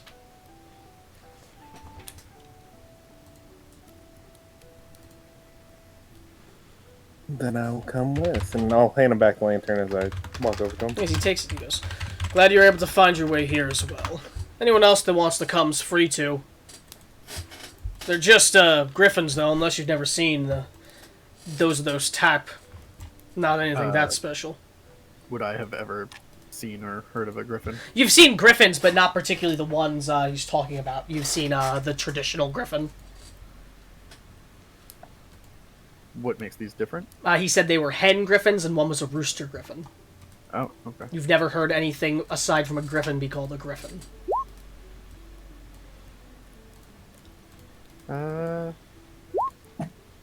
Yeah, I think I'd... Alright. I'd like to see them. Right, we're gonna have to duck outside, and it's gonna be cold, so keep that in mind.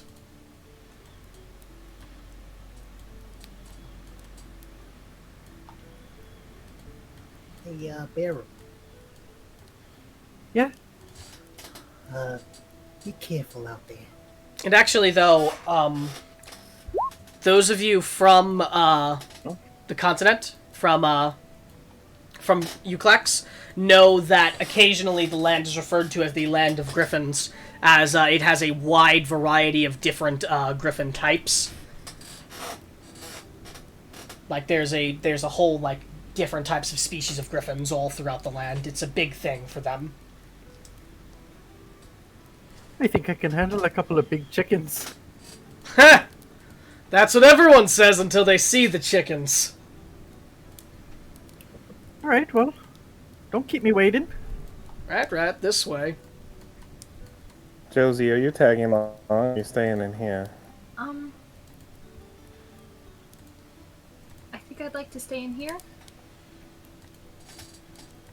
That's it. Okay. Just follow out to the griffins. Okay. So is anyone doing anything in here while they go do that? I'm gonna go sit next to Josie now. Okay. Seat's open. Mean older brother gone. As you go and do that. Any roleplay or anything going on while while they're away? I mean, she's gonna attempt small talk, but Yeah. What's small talk that's not like Yeah, go on. good, but Attempt the small talk. oh, cool. You don't have to. If you're both mutually, agreeing that you two are going to talk, that's fine as well. no, they Like just some look small each talk. other sort of half in the eye and don't say anything for 20 minutes. Okay, so you two are sitting together making small talk. As I'll assume no one else is doing anything because I asked no one else and he's really said anything. So, Silas and Beryl, you follow Edward as he leads you out back through this back door here. As I'll just reveal what awaits back here. As there's, a little dirt path that is shoveled through the snow that is slowly getting eaten away at the snow again as it falls down. And a path, leading back. As leading back, you see what look like two large stable-like buildings off... one large stable-like building off back there. And a barn-like building as well. As holding lantern out, he's leading you to forward, going, just stick close behind. Mind the damn cold. This is Edward? Yes, this is Edward. Okay. He doesn't have a token. Okay. Unfortunately.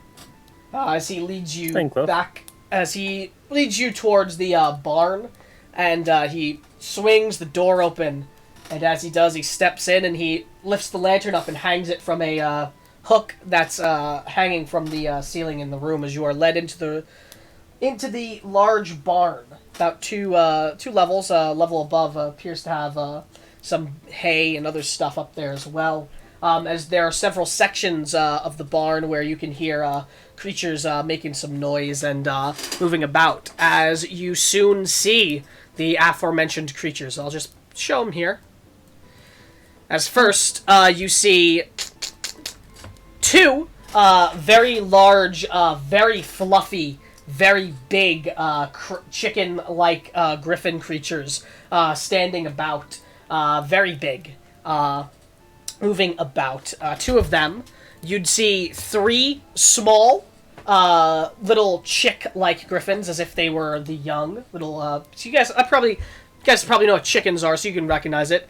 And then what looks like a large rooster-like griffin, rather regal-looking for the type of bird, as for most of you who are aware of roosters, as it just stands there moving about. There you go. Yep, these are our griffins here. Can I see the baby one big again? Bless. Yes. Okay. you can. Oh my god, he's perfect.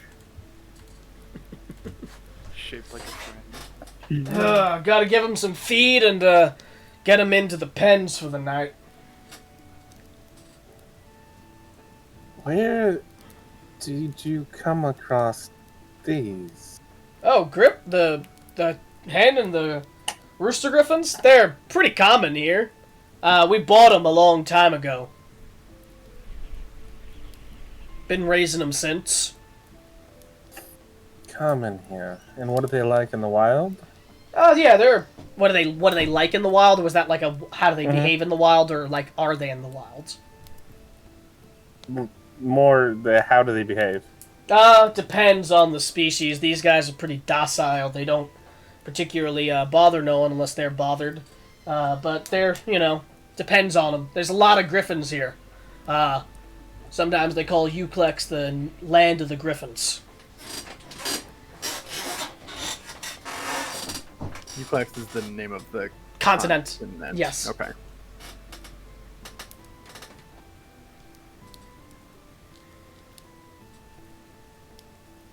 I am certainly learning new things in this new area. Yeah. If you want to come meet one of them up close, if you're free to. They're I'm rather fine friendly.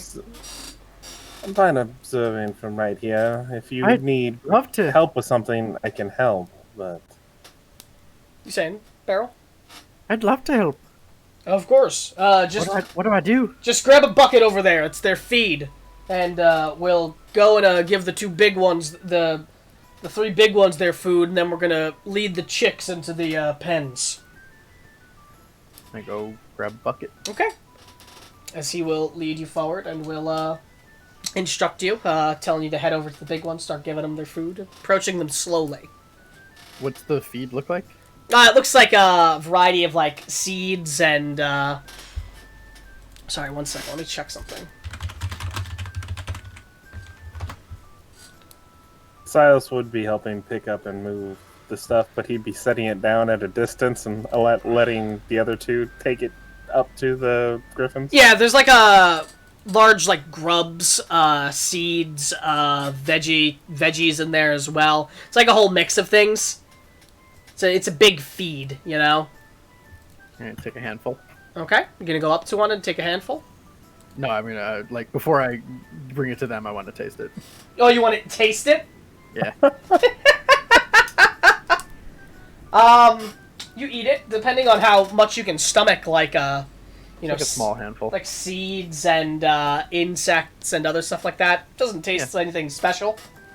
As Edward looked, he goes, "It's not particularly for us to eat." Oh, I was just checking. Sorry, never mind. You're certainly free to. I've just never seen someone eat the feed before. I start sprinkling it. Mm-hmm. As they would go and they would start eating it up. And you'd help him with stuff, and you feed him, and eventually you lead him into the pens as he locks them up as he goes, "Well, thank you for the assistance there. Hope you found meeting our guys here interesting." How big are they comparatively? They're pretty big. They're about around...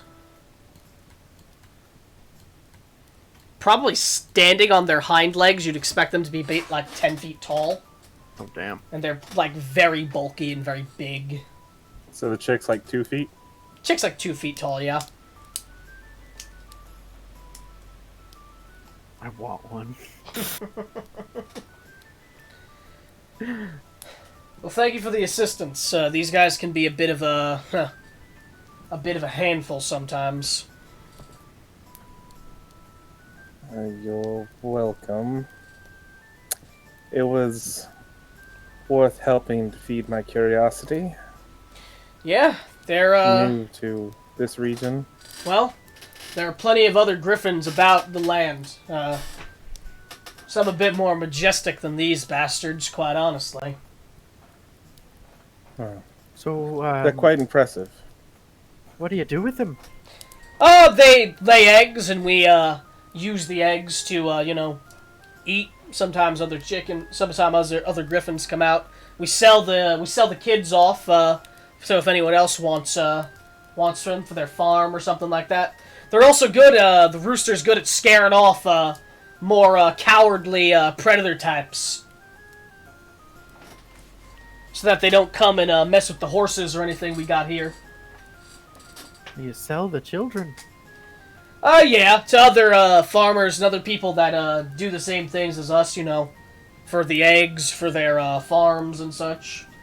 Do farmers not exist where you're from? Well, no, I mean, everything's just all out and about. Sorry, you sell the children. Don't the parents have any say in it? I mean, they're animals. They don't particularly say anything. They don't stop you? They're a subservient species that's owned by these people. They do what they want with Well, that their makes it eggs. that makes it sound a bit like slavery. It's not particularly that. They're just animals. But they don't try and stop you? I've never had one of them complain about me selling a kid. If that's what you're asking. Chuckles a bit as he says it. I don't mean offense by framing it like slavery, but No, it's just that. were they as intelligent as humanoids? It would be. Just saying how it is. Unless you treat your livestock as pets, I'd imagine they don't get much say in things. Well, go on, Barrel. I don't have any livestock. Well, nonetheless, I didn't mind showing you off. Then we should probably get back inside. All right. As he will lead you back towards the tavern. Beryl just takes like a half second to like look back at the chickies. Are you really from the Feywild, Beryl? Yeah? Why Why? are you here? I I don't mean specifically this building. I mean, why aren't you in the Feywild? well, I think Astrid said it pretty well. It's complicated. I guess I just didn't imagine that someone would want to leave for most, I believe even my sister would believe this to be the case. Believe the Feywild to be a veritable paradise of sorts. Oh, it is. It's very lovely. Just, I'm here now. Yes, I see. New Are experience. you actually able to? Are you actually able to wield that thing? Pointing to the mall. What's this? And she hefts it out like with no problem. Take that as a yes. Are you able to wield that there, little poker? Quite astutely. All right then. I suppose we don't have a problem then. And she'll make her way back in. Okay. All right. As Silas and Beryl make their way back inside. You see Astrid now sat next to Josie in the spot that you had once. He won't interfere with it. He will just sit at the bar. Okay.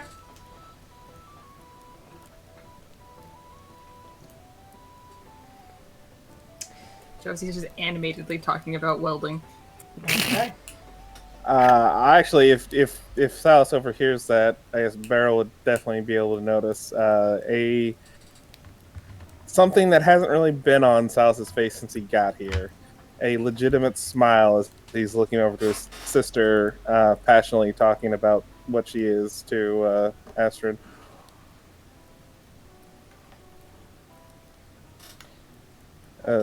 I would say beyond that, just a legitimate smile, I guess. So with the atmosphere high and everyone just relaxing about, there is a calm that moves over the tavern. As all of you are relaxing, having to spend your night here. Probably not the worst thing you could get, considering the circumstances. So you're just relaxing. Everyone sat where they need to be during the time. And all seems well for the moment. However, soon... Suddenly bears. Just set upon by bears? That'd be interesting. You better be gripping bears. 1 second. Don't put that in the universe. I require every animal to be gripping something now. And a baby version of it. Exactly. I mean, that's essentially just a slightly different owlbear, probably. Just 1 moment, sorry. D&D, but make it Muppet babies. Big brain.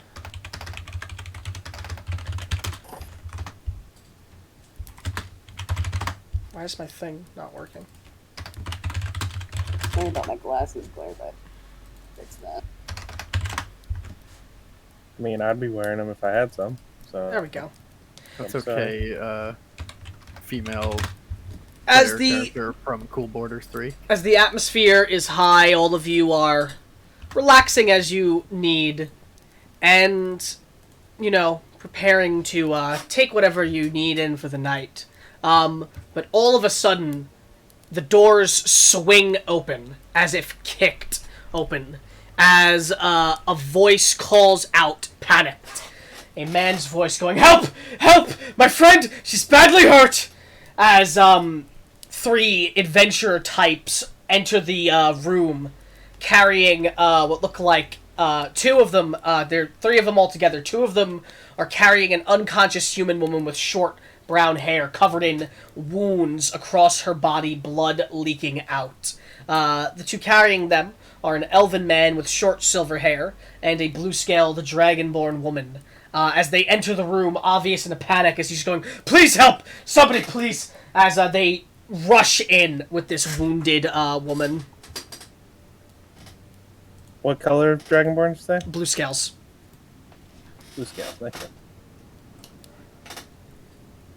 As in shock, Barkeep doesn't know what to say. Alice has backed up and is covering her mouth, obviously in shock. What do you all do? Dorian and Nurgum are very clearly going to stand up to go assist them. I cast Healing Word Cast Healing Word. on the woman with all the Yeah, some of the wounds close up, wounds. but she does not regain consciousness or anything like that as they rush into the wound room, and the 2, Nurgum and Dorian, rush over to help carry them in, as Gallum chimes up as he goes, "Easy there! Just set it down!" As he goes over to the table, puts the candle out, and just, slides everything off the side of it as they go to put the woman atop the table. What did this? As, panics, they go, we were, fuck, we were making Did it our way. follow you here? Nothing followed us here. We were on our way, making our way through the road, trying to get out of the storm. Then some white-furred things attacked us. They bit her, and she's been out ever since. She was dizzy. They just kick the door open. The door's still open. Yeah, the door's open. The wind is blowing in. All right, I'm gonna try and close the door. You close the door. And they put her on this table, right? Yes. So Alright, I'm there's gonna- an elven man with silver hair, blue dragonborn woman, both carrying just a young girl. Human woman. She doesn't look particularly young. Human woman with short brown hair. She's unconscious, covered in wounds, bleeding. Okay.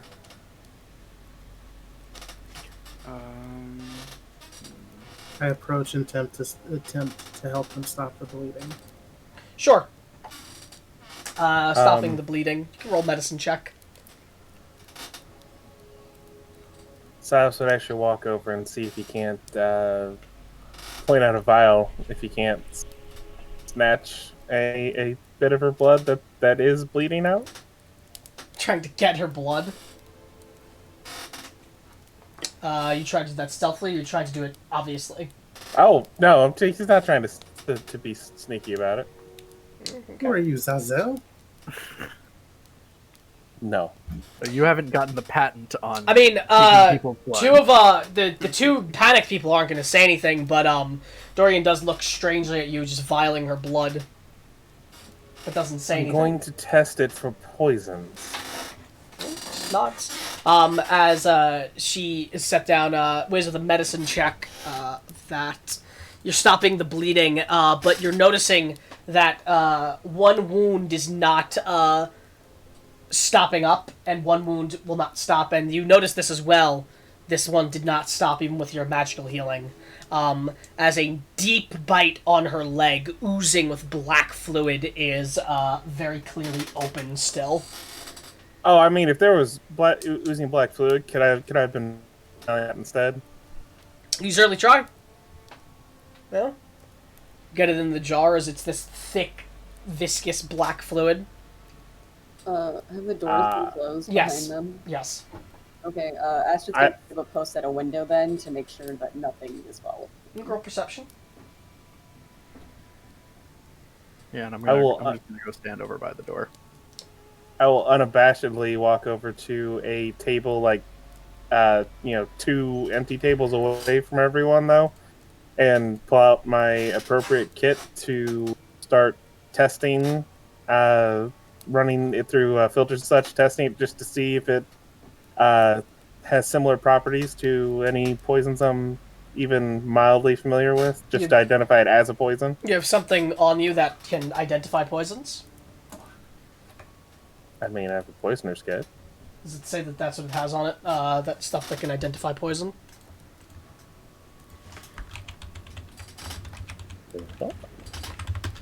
Because I'm asking because I don't know what's in a poisoner's kit. Poisoner's kit includes files, chemicals, yes, other necessary... for identifying or for crafting it. Nope, just says to craft and use. Just says to by craft the and use there. SRD. Mm-hmm. So I guess it's up to you if I can use it for that or not. I'm not trying to figure out what kind of poison it is. Just No, if I'm it is sure or not. you can have something in there that can tell you if something has poison in it, but you can't figure out what the poison necessarily does or what it is, though, from it. But you can see if something has poison in it, yes. That's all I'm trying to do. I'm just trying to figure out if she's poisoned. Mm-hmm. Okay, so you're doing that. I wanna look up look up and down the 2 people who brought her in. Mm-hmm. They have shallow wounds on them as well. They're wearing, looks like the human's wearing, the elven man is wearing, leather armor. The dragonborn is wearing, chainmail.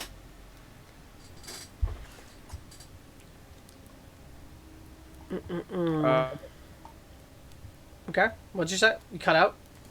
No wound on them that, like the one on her leg that's in the black stuff, right? No, nothing like that on them. That I can visibly see. No, you don't see anything like that. They said that they were set on by white-furred beasts. Yes. Can I do a nature check to see if I'm familiar with anything in the area that could... You've seen the wound. Yeah, you can roll nature. Or nature or history. I'd say at advantage. I'll do history then. Yeah, no, you know what this is. You have a likely candidate in mind of what could have done this. As 1 moment. As you believe a Schneetrieber may be the creature that is behind this. A Schneetrieber? Yes, give me 1 moment. Sneetreebers, also known as snow prowlers, are deadly creatures mostly found in snowy mountain peaks. Supposedly the creation of a mad wizard who enjoyed spending his free time doing biological experiments, they are now a common creature among the mountaintops that have blended in well with the natural wildlife. They travel and hunt, often in packs of 4 or more, and hunt wildlife from elk to bears. They're incredibly fast, incredibly strong, and have a deadly venom that is carried in their fangs. This looks like the work of a Sneetreeber. And then I just tell them what you told me. Yeah, and then everyone, aside from Josie, Silas, and Beryl, can roll a history or nature at advantage. Wiz, you as well can roll a medicine check again, because you would probably be investigating a bit more about these creatures aside from what they are, because if you know of their poison, you'd try to be, finding something out about it. This woman needs a professional healer. I don't think she'll last with our capabilities. Yeah, so all of you know what Sneetreebers are. Wiz, with your medicine check as well, you know what their poison does. They're a common enough creature, and they're rather deadly. First thing you know about their poison is that they cannot be cured through magical means, as in you cannot use a spell, say, like Lesser Restoration to remove it. And as well, the poison slowly eats away at the target's constitution until they just die. It's a deadly, deadly, deadly poison. That it takes a while for it to fully take effect, but it will slowly kill them. I would explain that to them. Oh God! Can anyone do something, please? We have money. We can pay anyone that can help her. And Silas, through your testing, you can assure that there is assuredly poison in that ooze. How long does she have? Any idea? How long ago was it that she was bitten? Are you asking them that? Yeah. Maybe about an hour ago. So with that knowledge, Wiz, you would know that she could have as little as 2 hours left. Only 2 hours. Well, I definitely... I don't even know if I could, but even if I could, I couldn't figure out an antidote in 2 hours, certainly.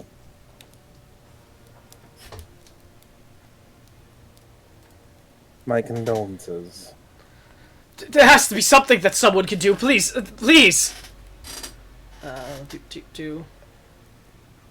Would I know... Soap remedies or anything?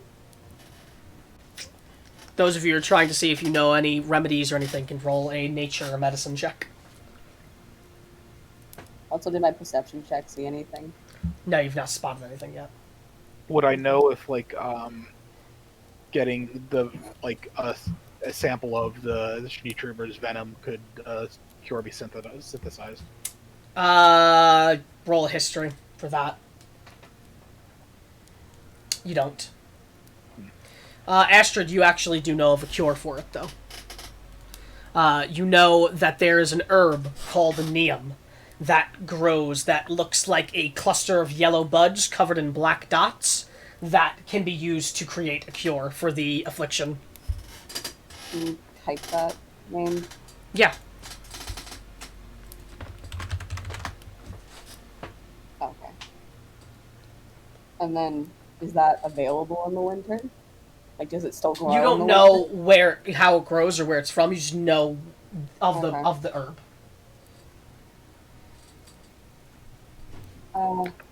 There's a plant called neem that can be used to make an antidote. I know that much. But maybe we can find that plant. Maybe there's somewhere nearby. This is the elven man. The bartender chimes up now as he goes, there's an alchemist that lives about 2 hours out from here. Shit. Again, rather far. He might have it. I haven't seen him in a couple days, but he might have that flower. And this storm 2 hours there and 2 hours back means this woman's death. Would Wiz know where to find it in the wild? Roll a nature check. Or would barrel. Yeah, is that a plant that I've heard of? Not common to the Feywild at all? Feywild, no, because these aren't common to the Feywild. The plant doesn't exist because they exist, but they exist because of the plant in some way. Okay. But it doesn't grow in the Feywild. Yeah, no, Wiz, you know that these commonly grow inside the entrances of caves. You would tell that to everyone. As you say that, Alice, shaking herself from the panic, goes, There's a cave about 30 minutes from here that has neem growing at the entryway for it. I've been there before to collect herbs. Right, That's where's not the what cave? I can give you directions. Sal's gonna walk up to her with a parchment and a. Yeah, as she begins writing the directions down. At that, Gallum chimes up. She goes, I can tend to the woman while you all are away. I have some medical training. Perhaps I can buy her some time. Dorian looks at you all and goes, well, perhaps me and Nurgum might be able to make way to the alchemist's hut and see if he is there and if he has something. I know you said it's 2 hours away, but maybe if we hurry, we might be able to get back at least in time. Just in case you're all not able to find the flower. Godspeed. Right. So we'll go do that, Nurgum. As he nods, he goes, right, let's go. As Dorian stands up, gets his rifle at the ready as he looks to you all and goes, careful with you all as well. We don't want... Don't get yourselves killed or hurt. As he goes to rush out the door, swinging it open as he exits. Nurgum following behind. We should get going then. We don't have much time to lose. Sal's on the way walking over like towards the sister. He would like make sure that his route put him close to the table with the dragonborn and the silver-haired elf. Mm-hmm. You said there's money in this. Yes. We have gold. We can pay you if you just help her. That's one step at a time. We actually need to do something for you first. I was only asking. We will do our best. Thank you. At least I assume my sister will be coming with me. He raises his brow inquisitively as if he already knows the answer in your direction, Josie. Like you'd do better at finding a cave than I would. No, that's why I assumed you'd come with me, because you don't want me to get lost. No, we should go quicker though. Right. As If you anyone guys has things on them that keeps them from moving quickly, I suggest you leave it. I won't be waiting.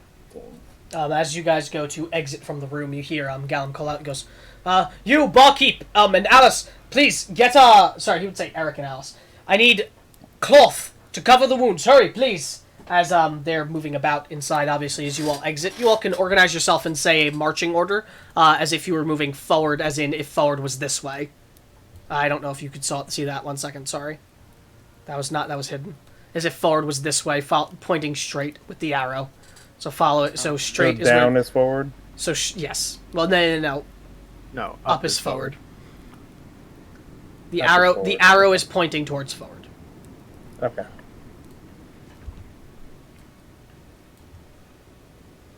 And who has the directions?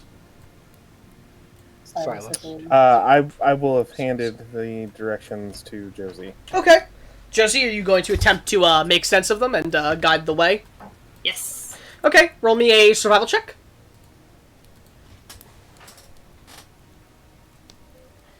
Yeah, you know what you're doing. You're leading not only the best you can, the best way you can, but a rather good way. You're leading them very accurately. As you all start heading out, trying to find your way to this cave, ducking your way through the woods as the snow is coming upon all of you. You all are trying to move quickly, right? Yes. Yes. Yes. As moving at speed, you are somewhat hindered by the snow. It's difficult, very rough to move through, but you are trying the best you can. I'm taking care to not walk too fast, and then because I can get through difficult terrain. Yes. Is the ambience cutting for anyone as well at points? No. Okay, then it's just me. As long as it's not cutting for you guys, it's No, fine then. it is for me off and on, but it's fine. Strange. As you all continue moving, best you can, somewhat hindered by the weather. Let me just double check how hindered you are. So moving through the severe snowstorm, you have a -5 to your perception, passive perception, and disadvantage on perception checks that rely on vision. And you are moving, those of you who do not have the ability to move through difficult terrain, not as quickly. As you're trudging through the tracks, moving your way. Around you, the trees are heavy with snow as you move your way about, trying to find your way toward this cave. As you do, you find yourself in the midst of the snow, moving, walking upwards. Trees around you and a stump by the side of you as well, as if a fallen tree.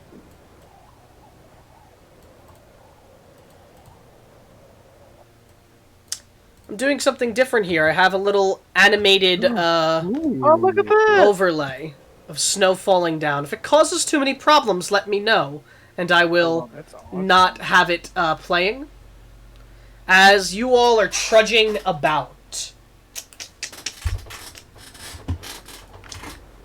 One moment, I have to open up my notepad.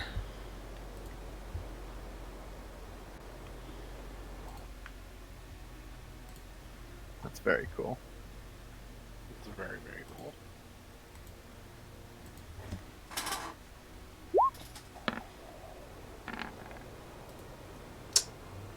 As you're moving, it's actually causing a bit of problems for me, though, I think. Aww.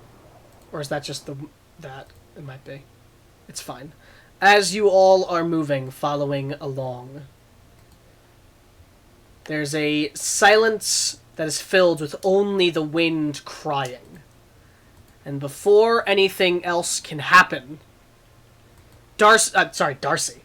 Josie, you hear a low hiss, and then a creature jumps out from the snow, launching out at you as it goes to attack, as you see. What looks like a pale, what looks like stirring in the pale white snow as it jumps out at you. Snow white fur, making it somewhat difficult to see, even as its razor-sharp claws go to rack against you. As it stares out at you, this creature with pupilless eyes, large fangs, and a hungry gaze. So that is the creature looking at you as it goes to make an attack. Let's see. As it goes to swing at you with its claws.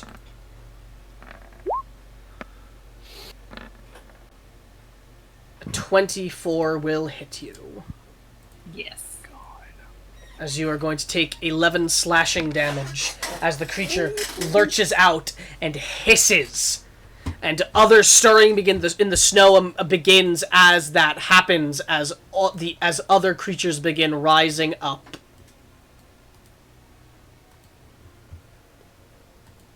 Surrounding you all.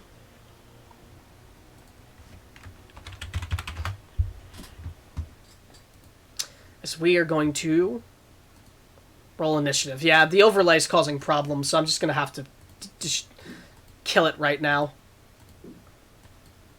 Good. I know it's cool looking, but I don't know if anyone else is That's very having cool. issues or not. I will see what I can do to figure that out later. It's that from the pack? causing a little bit of board lag for me, but Yeah. nothing outside the board is being affected. That's the problem with me, is that other things are being affected for me. Does that come from the $5 pack? I bought a pack the other day. Ah. I would still have the gift of alacrity that Wiz gave me. How long does it It takes- last? 8 hours. 8 hours.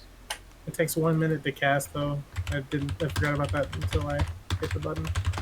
I mean, we were just in the tavern when you cast it on me. Okay. I mean, if you wanted to cast it, you could have casted it. Awesome. Okay. So yes, So you can I still get have a- it. I get a D8 added to whatever this roll is. Look at the siblings. And Astrid. Man, a lot of 20s. Same hats. And then a nat 20 for Carolina. Jeez. So I move to didn't our touch first it, but it was combat a of the 5. combat. First, So that's 18 for me. oh, so yours is a 5 rogue and not the 20? Yep. Damn, that would have been 4 20s. Yeah,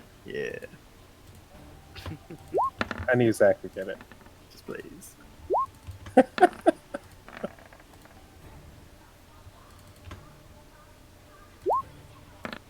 Ooh. Might not have Vibing even with combat, might not have is even it? might not have even been the overlay. It seems like it's just the I'm just having issues. All right. Witcher music. Yes, it is. As the combat starts, the first one of the game. Of the game officially. As it starts off with you, Carolina, what do you do? There's one behind you right now as it lets out a low hiss staring at you. A black liquid leaking from its viscous jaws. Ooh, the just lost everyone on the overlay. That's great. I was just about to say, yeah. Oh Yep. no. It's okay. It's probably fixable. Yeah, it's fixable. I can fix it.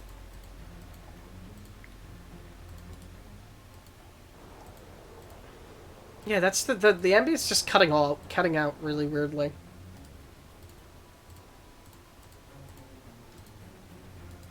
So I'm also just gonna kill that, unfortunately. That's probably an issue on Roll20 side. Yeah, I think Roll20 is just having issues right now. Okay, overlay should be fixed on stream now, Andrew. Yeah, but it's delayed a little, so Ben's about to come back. Yep, Okay. there he is. Okay. Welcome back, Ben. Okay. So, Carolina, what are you doing? Okay, I'm going to turn to the creature, Mm-hmm. and I'm going to attack it with my rapier. Alright. Make your rapier attack. As a 15 is going to hit. Alright.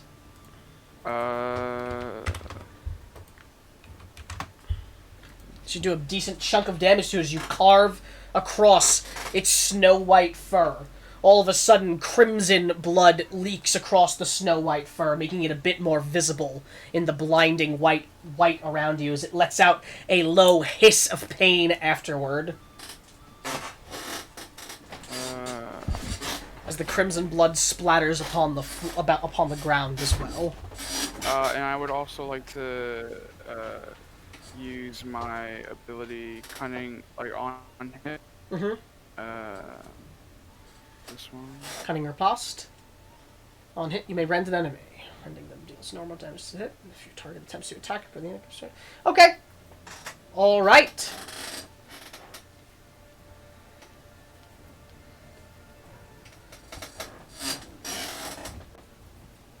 As it did hit, so it won't do the extra d6, but...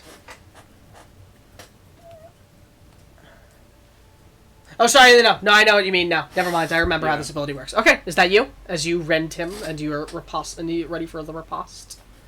Yeah, that's me. Okay. As it goes to this one here in front of you, Darcy, its blood now leaking... What? Sorry, Josie. Yes, I know. It's a mistake. Josie, it's your blood now leaking from its claws as it imprints onto the ground, leaving it somewhat lost in the snow, as it lurches and goes for a follow-up bite upon you afterward, going to bite you on the arm. I don't think a 14 will hit. No. Alright. Well, as a reaction to him missing me, I'm going to shift 10 feet away from him. So you're going to use your trait? Yes. Yeah. Can you like that real quick? Yeah. Alright, as you see the Sneak Trooper go to bite into Josie, it lurches forward with its mouth, its ravenous maw going to bite her. But she dodges out of the way and then darts back, moving back 10 feet. Shift backwards away from the enemy. Or 10 feet to the left or the right. Let's see. I think I probably have to go to the right. Yes, I think you're going to have to go to the right, actually. Because you can't go back, because you won't be able to share the space. Actually... That way? Yeah, you can go that way. That's fine. Actually, wait, because that's forward. No, you know what? Yeah, you can do that. That's fine. Sure. As you move that way, and as a reaction, you can take a blast at it with your rifle as well. Are you going to do so? Yeah. Well, you have to, actually. Yes. That hits! As a loud bang is heard throughout the area, somewhat muffled by the snow, as it pierces through the thick hide of this creature, more crimson blood darting onto the once perfect snowy landscape. Alright. That is... not its turn. After you darted away and shot it, it will continue to move forward after you, but that is him. Using his movement, he will follow after. Astrid. One second, I have to find this new spot now. Yeah, that'll work. Okay, Astrid is going to cast Shatter right here. Okay. So that'll hit both of those boys to 10-foot range. So where are you casting it from? Here? Here. Okay. That won't get Darcy. Alright, link the spell. What does it do? Sorry, Josie. It's going to take a bit. I'm sorry. They both are wise, and it's both Karina. And they do similar things. I get it. Alright, give me the spell. I know it does damage, and I know it... How do I send it without it casting? Well, you want to cast it. Oh, okay. Because I'm pretty sure Shatter just does damage. Yeah. Okay. Constitution save. Okay. 2 of them. That is a success from one and a success from another. Wow. Alright, so they take half. Okay. So they both take half of 14 thunder. So 1 second. I have to read their sheet again. There's something on them. Okay. Okay. So half of 14 to both. And then as her bonus action, she's going to give Bardic Inspiration to Beryl. She's going to yell, "Keep their teeth off you!" Right. Okay. Is that you? Yes. So it goes to you, Josie. Okay. And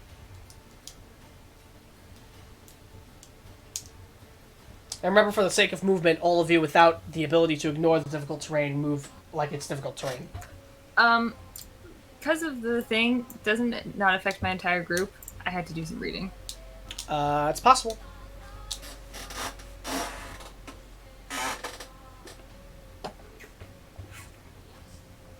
Your group can't be blah blah blah.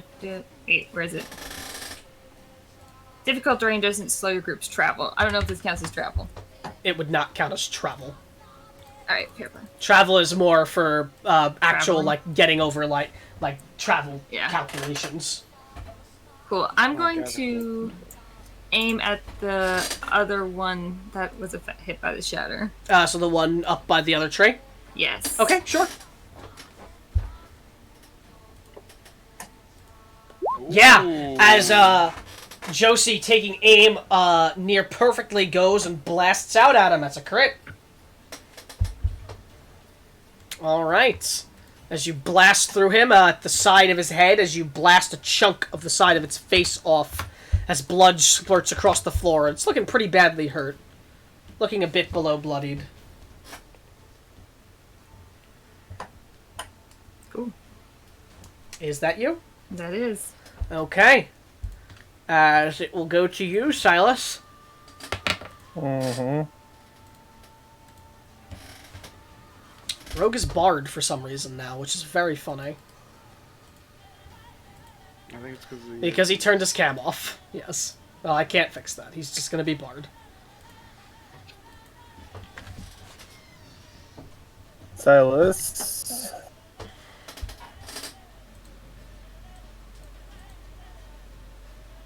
Is going to move to here. Mm-hmm. I'm gonna bonus action after rapier in hand. Bonus action, just tap my blade with a hum, and the blade then begins to mimic the humming sound as it kind of emits this semi-visible, temporarily magical-like effect over me. Mm-hmm. And then I'm going to, with a sneer at the creature, just look over at Josie. Oh, let's not let that keep happening, sister.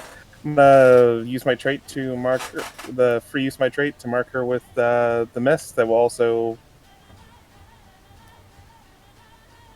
Or no, the creature. Sorry, not her. Mark the creature with the mist, and that mist will also be on me as well. Then. Okay. You want me to link it? Or do you know what I'm talking about? You want to? I want you to link it only because I'm just confused by the use of mist because I don't think that's in the ability. Okay. Yes, I see. That was just your flavor. Okay. Yes. Oh no, I thought that was in it. Sorry. No, it's arcane magic. It says. Okay, my bad. So no, that's not my flavor. Well, if you want it to be your thought that was flavor, it legit. can be. If you want it to be mist, it can be mist. But okay, yeah, as it is marked. And then I'm going to.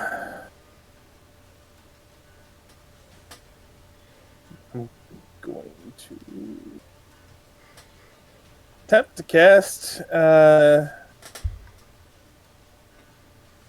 Insinuation on it. Okay.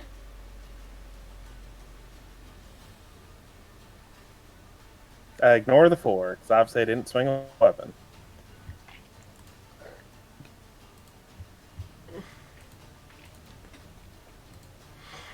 You know what? That doesn't help you at all. It just tells you what the saving throw is. That is actually a success, damage though. Okay, well, that doesn't nothing. It does nothing then. Yeah, he So it doesn't succeeded. matter. That's surprising. All right. As he makes the save. That is me. Okay. As it'll go to this one here, who is going to lunge forward toward you, Silas. As it will take a bite attack at you. As it goes to bite you. All right, That's a 9. it's gonna miss. Yep. The other roll was a nat 20.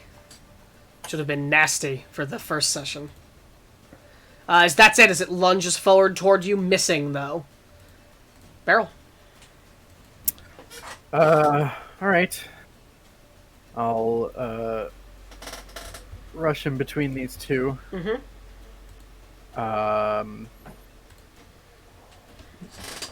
Let out a guttural roar Okay. and go into a rage. Alright, as you rage. Can zoom the stream And a bit further in. Something happens. Yeah. Gee, thanks, pal. That's okay because I needed it. Thanks. Each of the necrotic damage. Oh boy, that one's funny. Yeah, that's not a good one for allies. It's not a good one for me either. It is everybody. Yeah, but that means you're 30 gonna get. feet, yeah. But do you realize that how much temporary hit points that's gonna give you? Yes. Dealt to the creatures. Yeah, that's dumb. That one's probably gonna get changed. Okay. Why is it linked like But that? each of you are going to take a D10 necrotic. Roll the D10. Alrighty.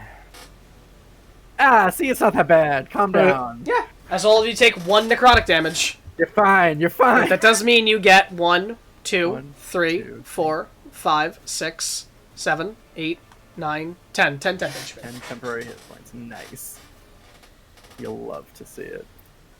11. 11 temporary hit points. 1, 2, 3, 4, 5, 6, 7, 8, 9, 10, 11. You're right.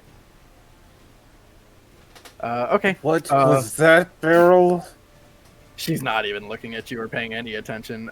She crashes her. She's gonna recklessly attack this one Okay. to her right with her maul. All right.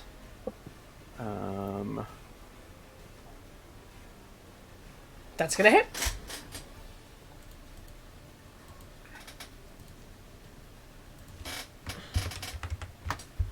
As it is looking pretty bad after that. Yeah, and you basically just see all of the glowing fissures on her body turn to like a gray black. That's me. All right. As remember, all of you just took 1 necrotic damage. And then it goes to Isaac. First, I will Eldritch Blast this one. Okay. Yeah, Rogue, if you have to disconnect, you gotta disconnect. That's gonna be a miss. And I'm gonna link this because it didn't say whether it's an action or a bonus action. Veil of Stars. Is that just an ability I can use? You just do that. Okay, then I will use that. Okay. As you see, Isaac raise his hand up as he conjures Eldritch energy toward the creature, but misses. And then as well, afterward, you see him conjure a starry blue aura that wraps around him. Okay. That's me. Alright. As it goes to this one down by Carolina, who is going to try and make a bite attack at you. Carolina. That's going to be a 12, so a miss. That's a miss. So... You gonna riposte?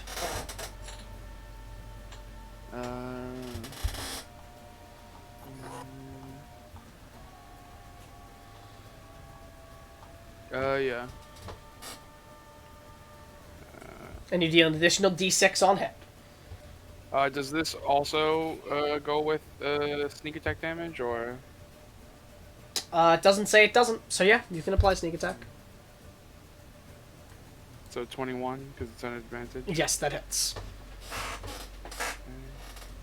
As Carolina, after getting attacked by it, not getting attacked by it, after attacking it before, almost seems ready for its next strike out at her.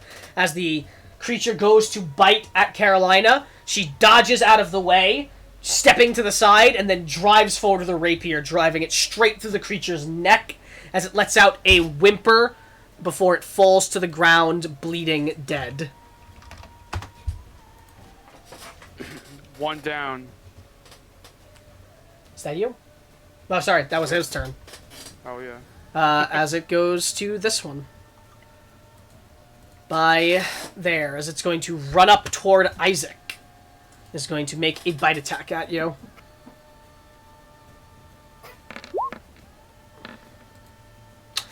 "13! Misses. Wow. As its bite misses you, grazing across, not grazing, just misses you completely. As that is him. As it goes to Wiz. Okay, Lady Luck, I need a miracle. And then he casts a second level bless on Beryl, Josie, and Silas, and Isaac. Okay. Also, by the way, you leaving actually didn't fuck it up, so... Good. Interesting. I had audio issues, my Yeah, apologies. no issue, no problem. And for his bonus action, he'll cast Sanctuary on himself. Okay.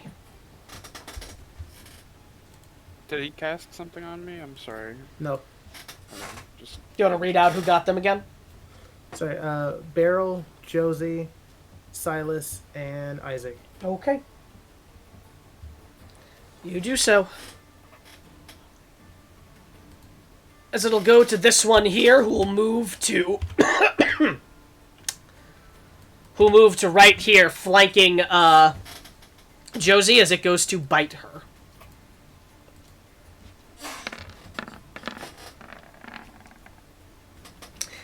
That is a 23.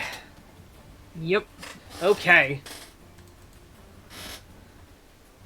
As it bites into you, dealing 8 piercing damage, and then you feel its fangs sink and something leaking into the wound. As it burns, I need a Constitution saving throw. Ooh. That's gonna be a fail. As you take 18 poison damage. I'm down.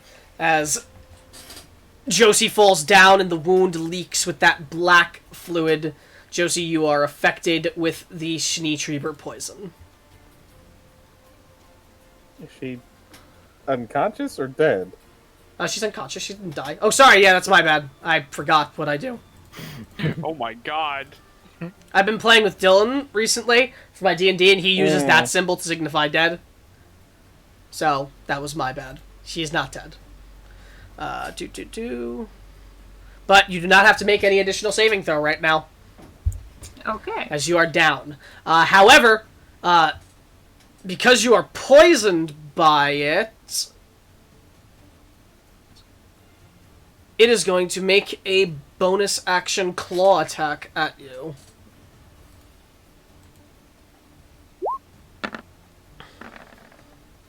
But it is going to miss with a 13. As that is it, as Josie lays on the ground, a wound on her shoulder leaking a black fluid. So it goes to you, Carolina. Sweet home, Alabama. With like the weather and everything, did I see that happen? Yes, you can all see everything around you. Okay, so I will. It's difficult terrain though, right? Yes. Okay, so what is it? I move half, right? Yes, it's half, basically.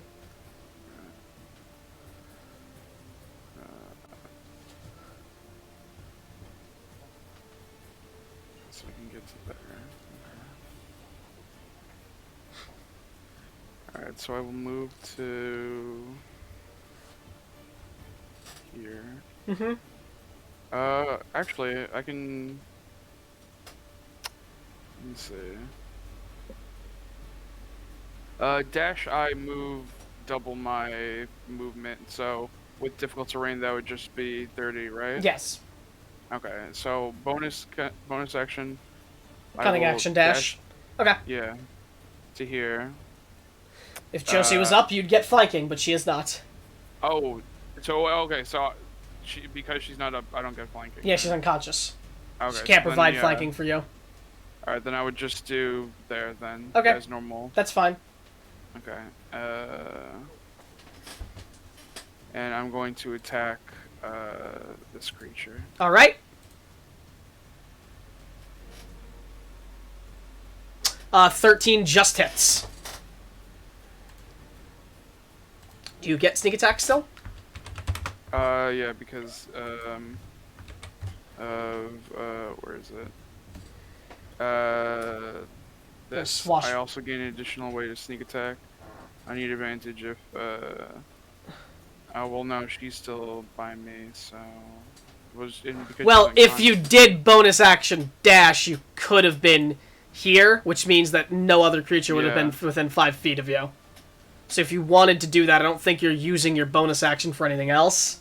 No, alright, then yeah. So we'll say you're there. I'll give it to you that. I'll give you that because you were going there initially, so you get sneak attack Yeah. still. It looks very bad after you carve through it with your blade, leaving a deep gash across the side of its body, as blood is just pouring out onto the floor. Okay, I'm gonna also cunning repost him. Okay, so you're gonna Use rend your- him. Yeah. Okay, so that's another use of that. And yeah, that's my turn. As it goes to this one, covered in bad wounds, it hisses and it turns to. Let's see. Yeah, no, it's gonna go and try to. I did recklessly attack it. It did, but it's going to try and bite onto Josie. -2. Yes, sir. Well, a 10 minus 2 is not very good. As it misses. I would like to use my reaction to attack it. Okay. It's gonna stare poison. Yeah, this one can't get a bonus action against you. It would only be this one. Okay. That's a crit. Nice. Are you teleporting with it? I don't really think you can go anywhere, actually, because you're I mean, within 5 feet of it. It's right next to me, so. I guess actually I will teleport so I'm standing here though. Okay, instead. as Silas is surrounded by blue arcane energy and is transported to that space, as he swings out at Max him. Sneak. As well, you get a crit, and wow. Yeah, as you cleave down the side of its head, cutting its head off as it falls to the ground dead. It had 3 HP left. Did not need to be crit, you monster. Well, just Saz will spit on it after he stabs it through. Okay, That was its turn. alright. Do you teleport back? No, I'll stay here. Okay. Because you can choose to. Mhm. Okay. Astrid. Okay, Astrid is going to cast Ray of Frost on the boy harassing Isaac. Okay. 9's not going to make it. No, it's not. And then she's going to curse in Sylvan, and as a bonus action, she is going to cast Healing Word on Rosie. Okay. I understood it.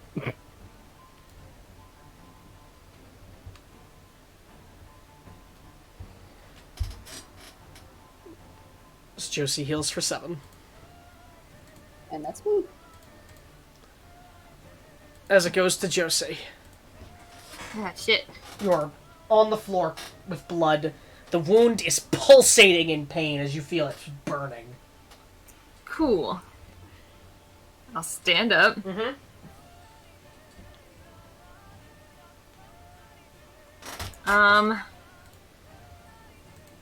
Well.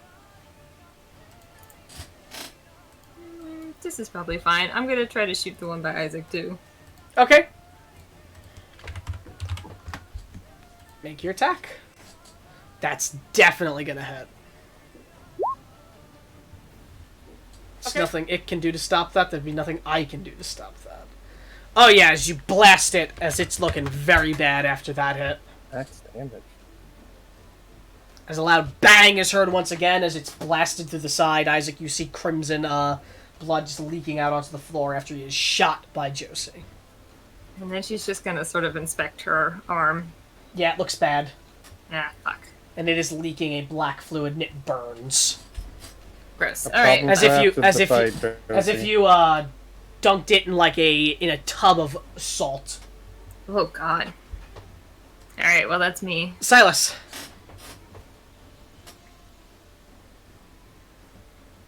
All right. Bonus action. I'm going to move my mark over to this one. Okay. So you place a new mark.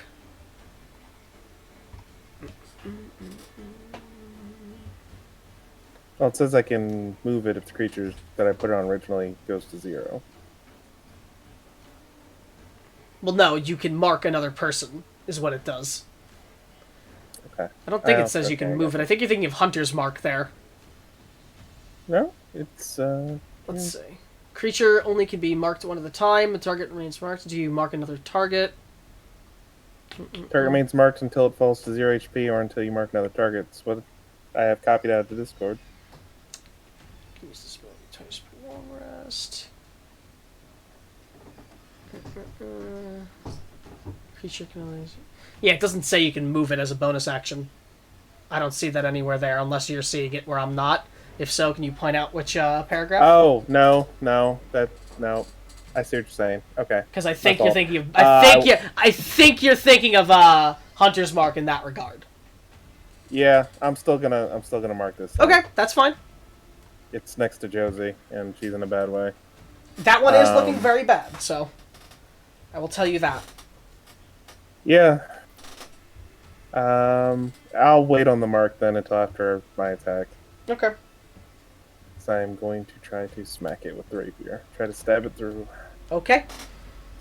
Yeah, as you hit roll damage just for the sake of it. Yeah, you cleave through the side of it as it falls to the ground, bloody and dead.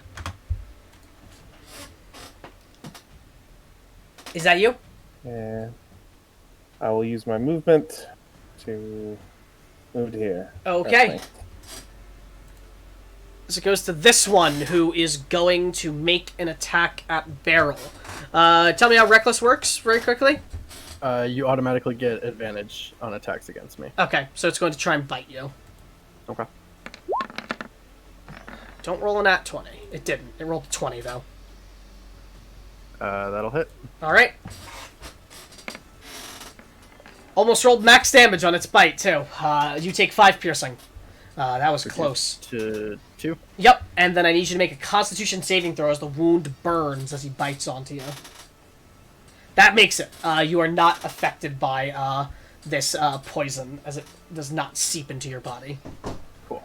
That's its turn, as it'll go to you. Alright.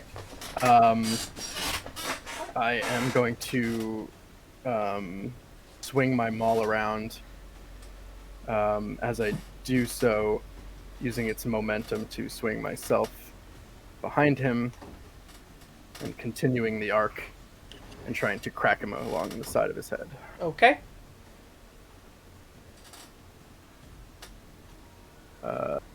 Not reckless. Alrighty. That does it.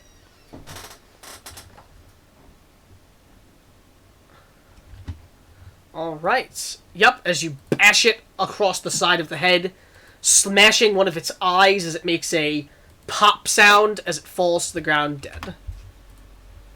Okay. That you? That's me. Isaac. I will use... Sorry about Bless that. you. I'll use Dissonant Whispers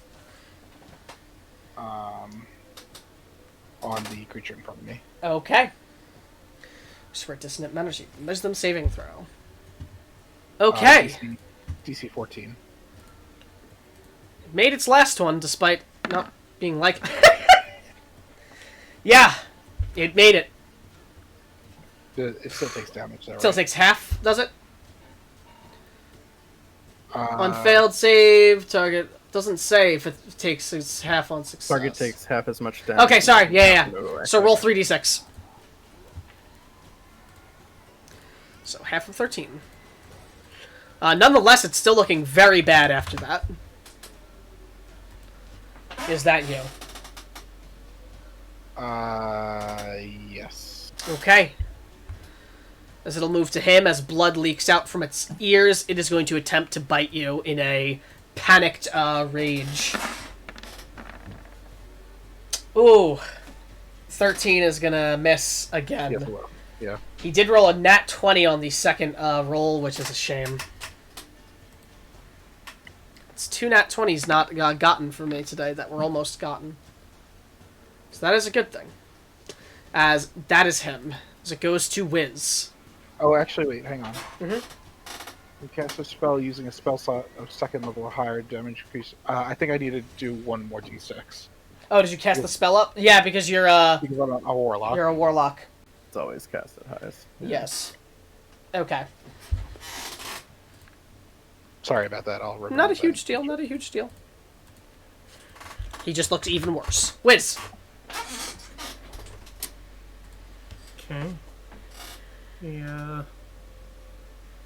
brings out his claws and summons his rat, Mm-hmm. and then lowers the rat and has the rat run to Josie. Okay. So it gets right in front of What's the rat's movement? 20 feet. So Can it ignore difficult terrain? no. Then it's Uh, going to be moving with difficult terrain. It would end up right in front of Astrid. Okay. That's all he's doing for now. Okay. This one's dead. Carolina. What do you do? Alright. How's this one looking? Bad, and it's also the only one left. Alright. I'm going to... wait, was that right? 9? Yeah, okay. I'll move here, Okay. and I'm going to attack it. All right.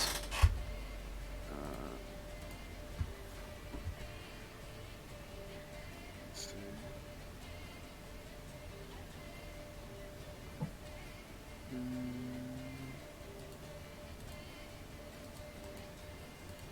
Okay.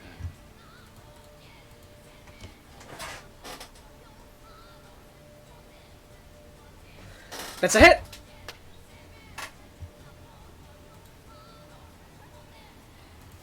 I don't think this one applies sneak attack. No, wait, it does.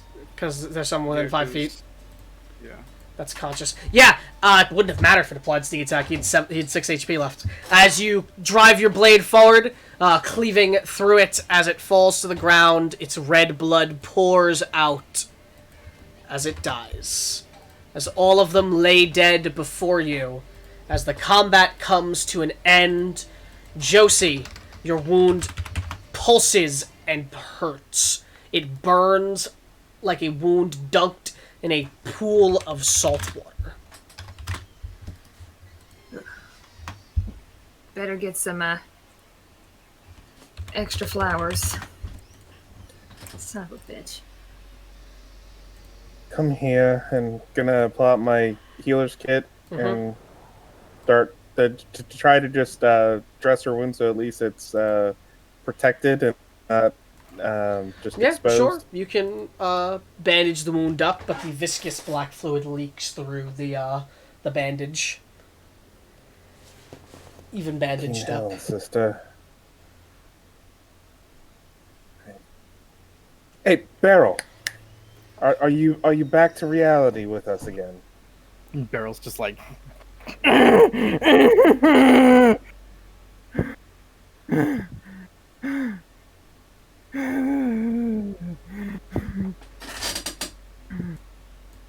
Beryl. Alright.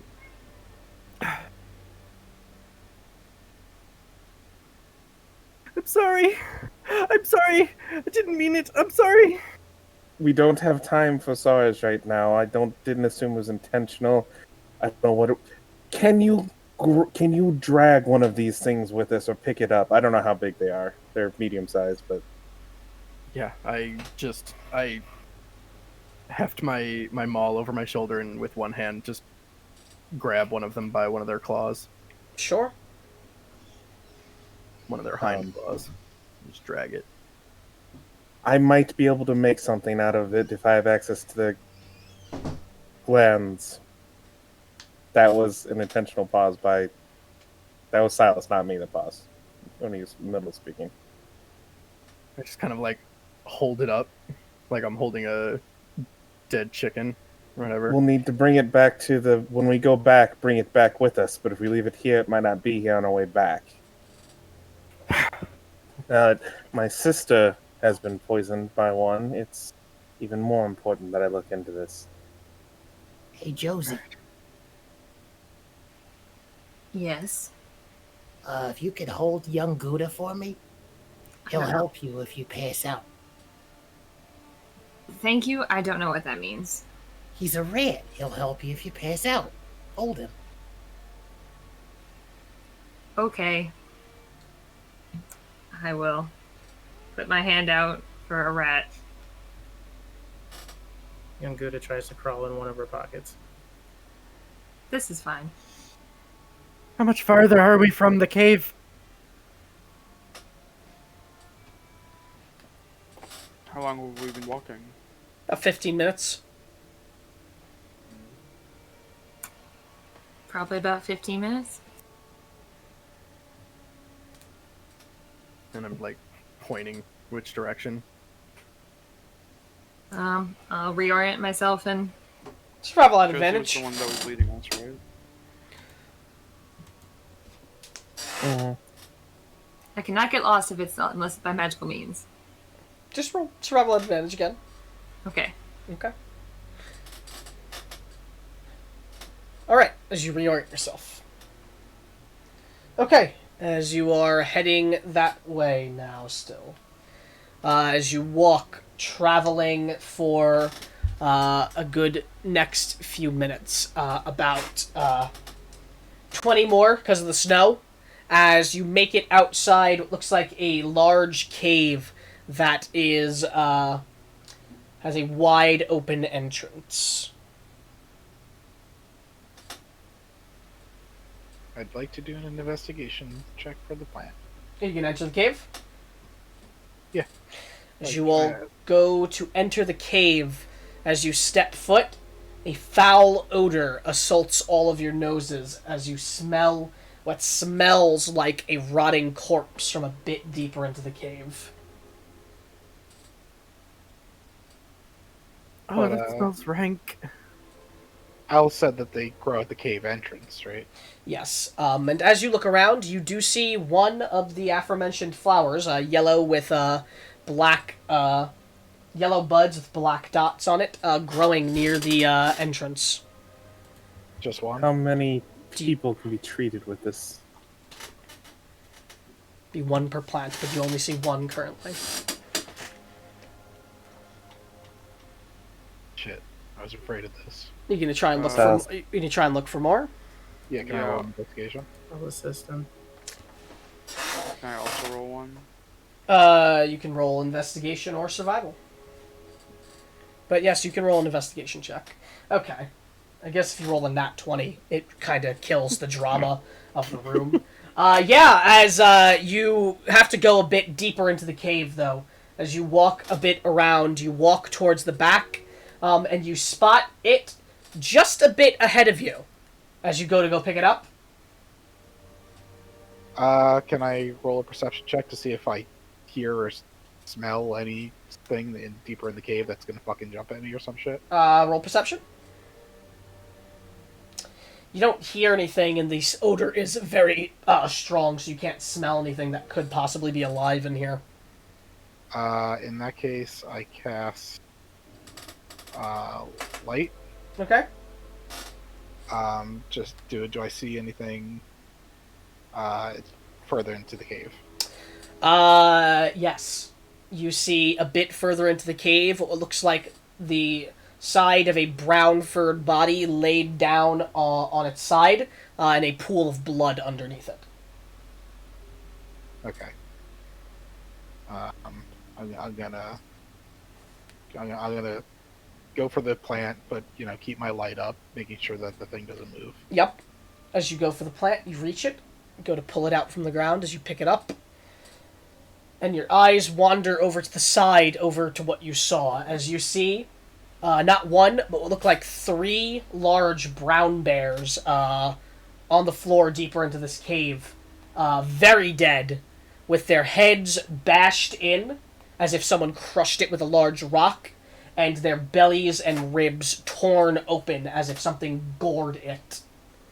And just a horrid stench of rot coming from it and blood everywhere. Their heads look like they were bashed in, you said? Yeah. But you don't see, but you can tell it goes a bit deeper in, but you can't see anything more than that. Fuck, hang on. Let me, Okay. High. I'm gonna roll an intelligence check. Because this is part of my character. That my character is fucking crazy for fucking a mystery. Mm-hmm. High, he goes deeper into the cave. Low, he backs out.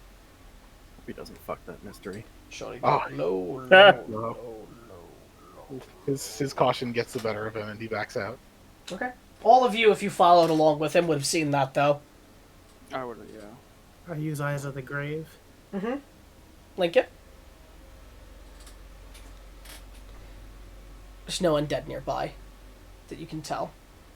Unless it's behind total cover. Or We don't protected have by divination time magic. to explore this. Are there only the 2 flowers? Should be all we need. Fuck it. Astrid, is that all we need?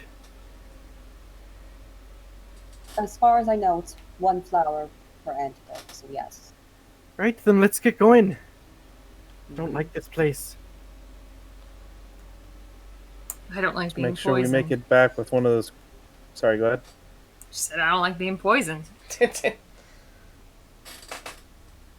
I'll just keep a good grip on that creature. I might be able to make use of it. Just like white knuckle grasping the claw. Sure. Sure. Not gonna look any further into the cave? Now, at least. Okay. Silas isn't looking to. His sister's poisoned. Alright, as you guys go to exit and start rushing your way back. It's going to take you about the same time to get back, so about an hour is going to pass overall. During that hour, I'm going to need several things, actually. Firstly, from everyone, you've been out in this cold for quite some time now. And it is biting and painfully biting at you. As, let's see, is it every hour? Okay, so I need a Constitution saving throw from everyone currently.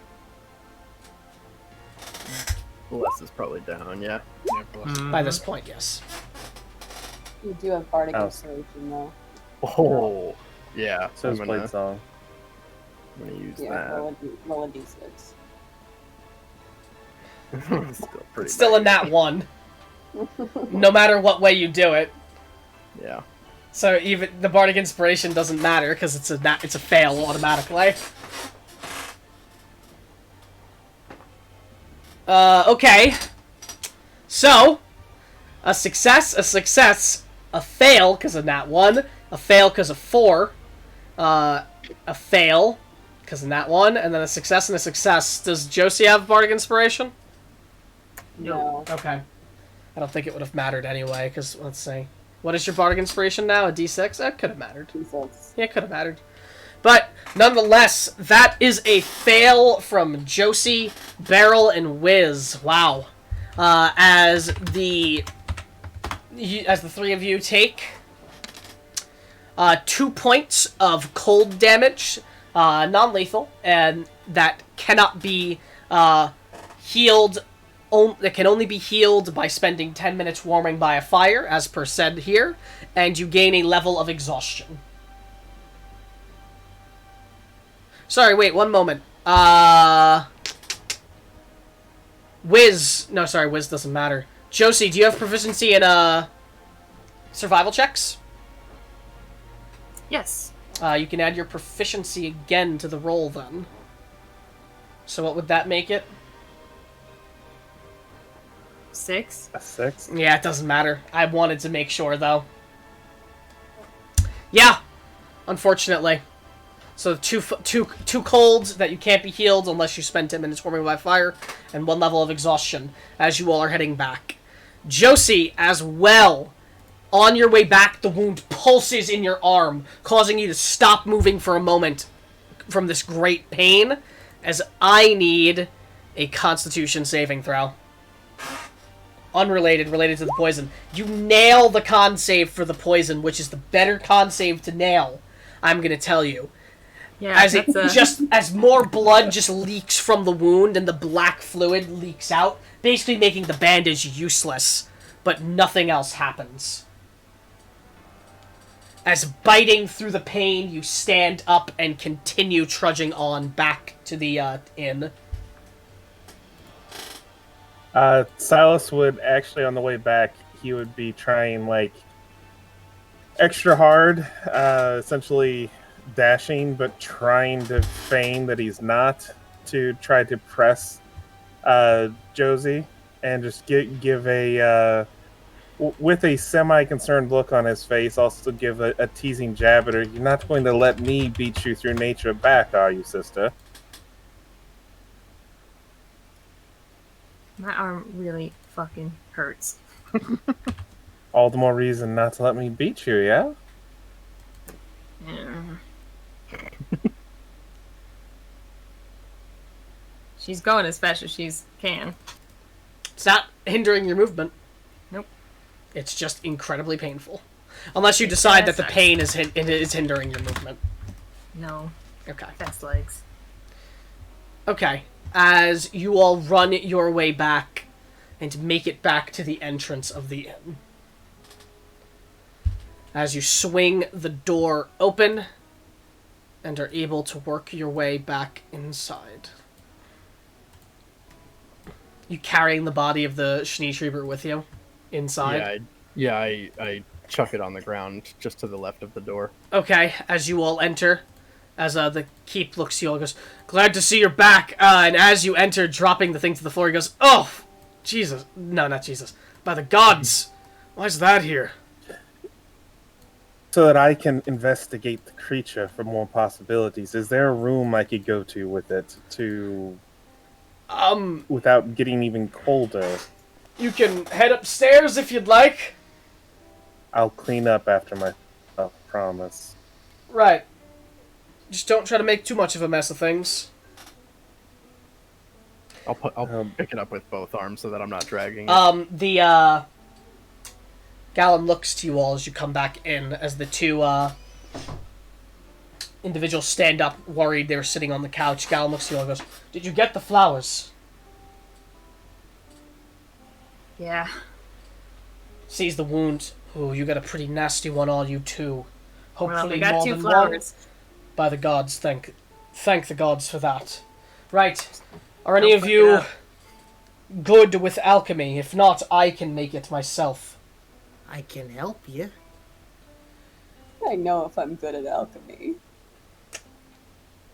Might have a skill proficiency if you were good at alchemy. No.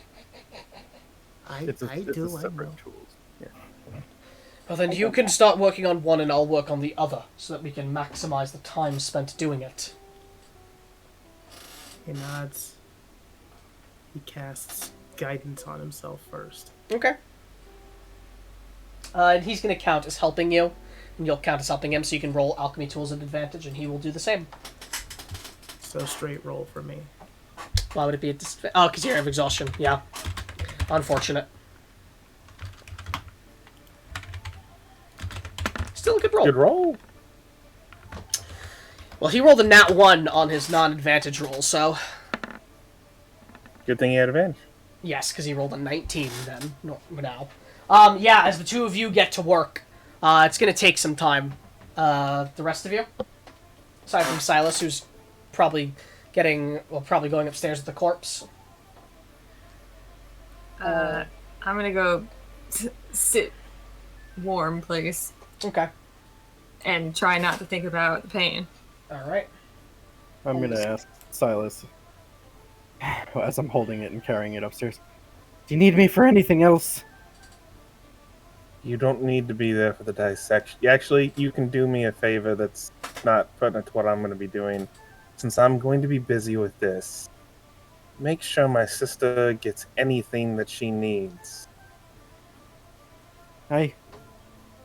I'll slump. And the don't corpse treat her on like the a... ground.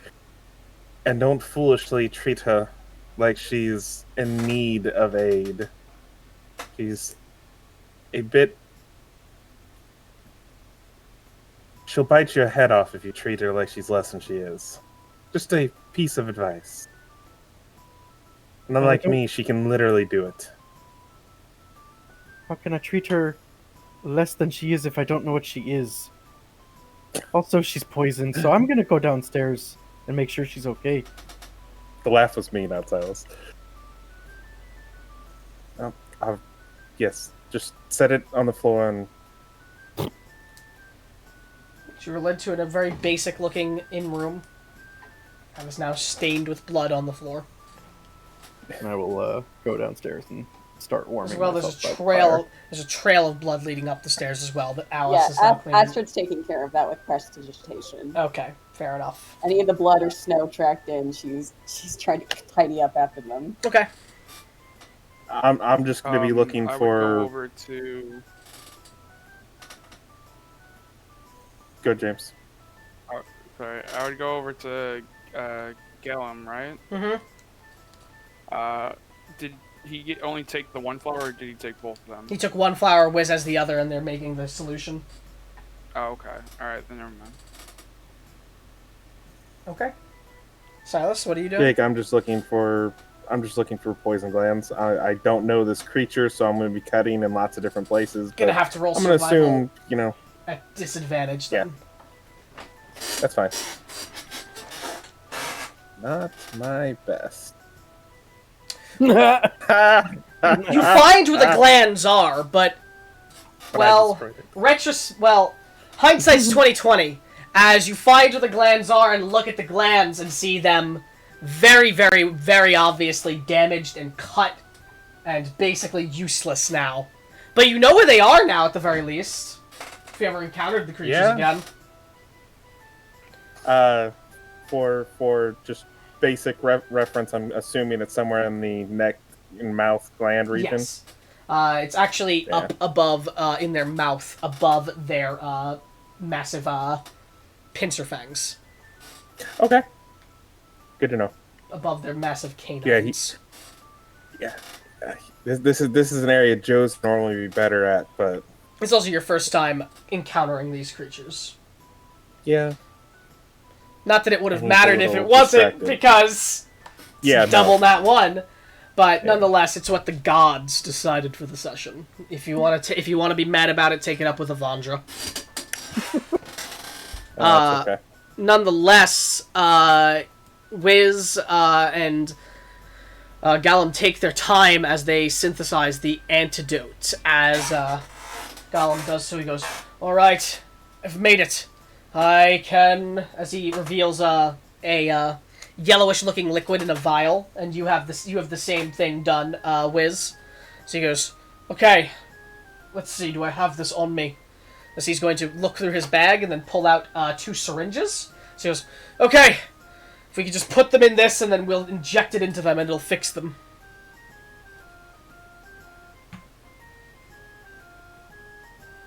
Gonna have to drain the wound too, though. I'm on it. As he Is there a will. way I can help with that? Yes. Here. He hands you the syringe, Wiz. I can drain the wound of this one. As he hands you the syringe, Carolina. You just inject this into their neck. Hopefully in a vein.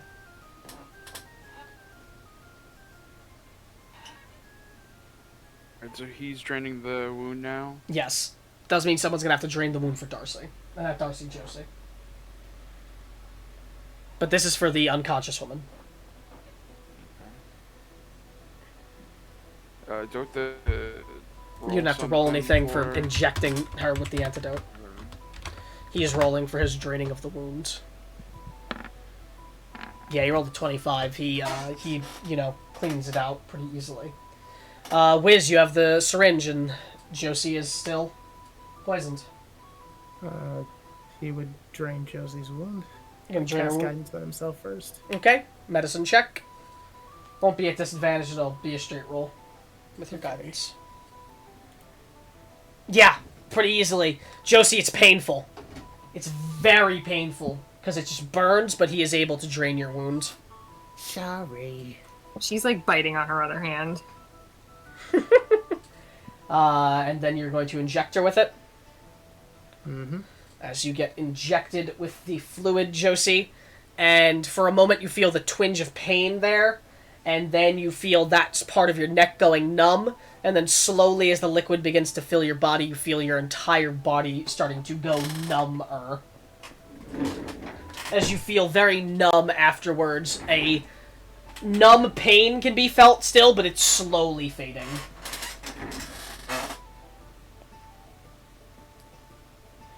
Okay. I would also inject the Yeah. woman.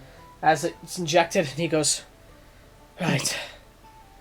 Okay! We've done what we can for her. If she's going to survive, we'll have to see. Come 2 hours. Come another hour. As he looks to you all, Gallum, as he goes, Dorian and Nurgum have not returned yet. Hopefully they'll be back soon. Where? Sorry, out of character. Where were they heading again? Alchemist's hut. Because there's an alchemist's hut deeper in the woods about 2 hours away from here. If you remember that. Yeah. As the two friends look over, as they go, is she going to be? And he just goes, probably. Just, we're going to have to wait out. Just calm yourselves, get something to eat, and drink. So he looks out to all of you, Nalgum, as he goes, Gallum, as he goes, this was quite the mess. Glad we were able to possibly fix it, though.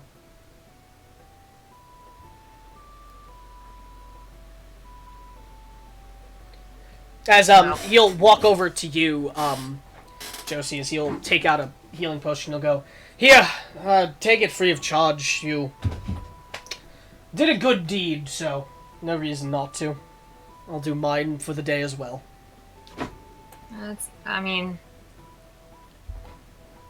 Thanks. And she'll drink it. Okay. It's a normal healing potion.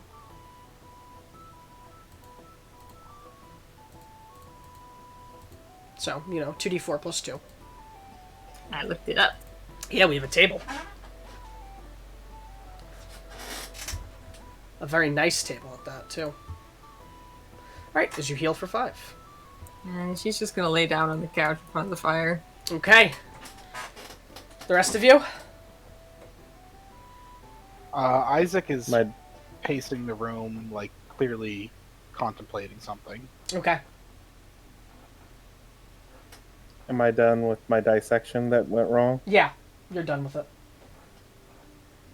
I will prestidigitation to try to clean the room up on my exit, but the creature's still there, so it's going to make more of a mess. Someone's going to have to carry it out. Temporarily. You're going to come back downstairs? I'll go back downstairs and look for... First, I look to see the state of my sister, who's laying down by the fire. On the couch. What we said? Yeah. On the couch or on the armchair? You're on the armchair. On the couch. Okay, so you'd be laying on the couch. Move to the couch. Okay. I would give her room and... Yeah, she's just laying straight down on the couch. Here, we'll do something funny. Oh, no. No. She's laid down with her arm elevated. I assume you're beating that poison like you have everything else, dear sister? My whole body's numb, but so probably. That's good. That means it's probably working. It's certainly better than pain. Did you make the antidote? Looking to the merchant? Me and I don't think he's actually heard your name, Wiz. The name's Wiz the Cat. Me and Wiz over there made it then.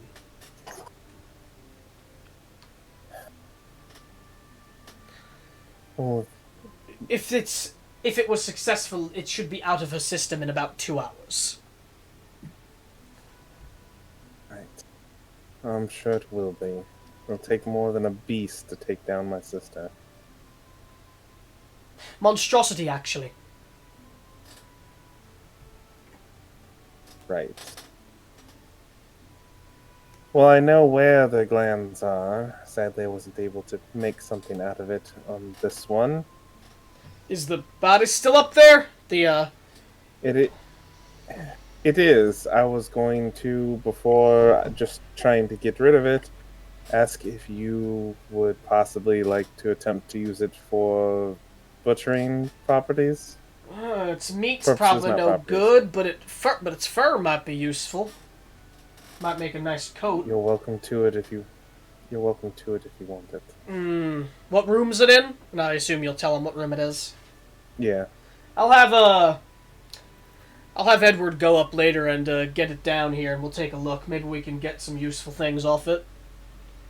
Not my first time seeing a mangled up corpse, but Alice, I recommend not coming along. As she chimes up and goes, "It's not my first time either.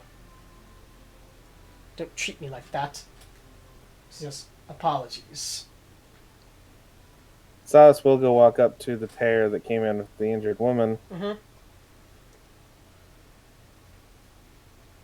I assume she's been given hers as well.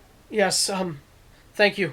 Thank you so much. Here, for each of you, as the elven man takes out 25 GP, and we'll hand it to all of you. Like, Each? spread out. Yeah, each of you get 25 gold. Oh, Outstanding. Which direction did all of you come from? We were heading, this way from...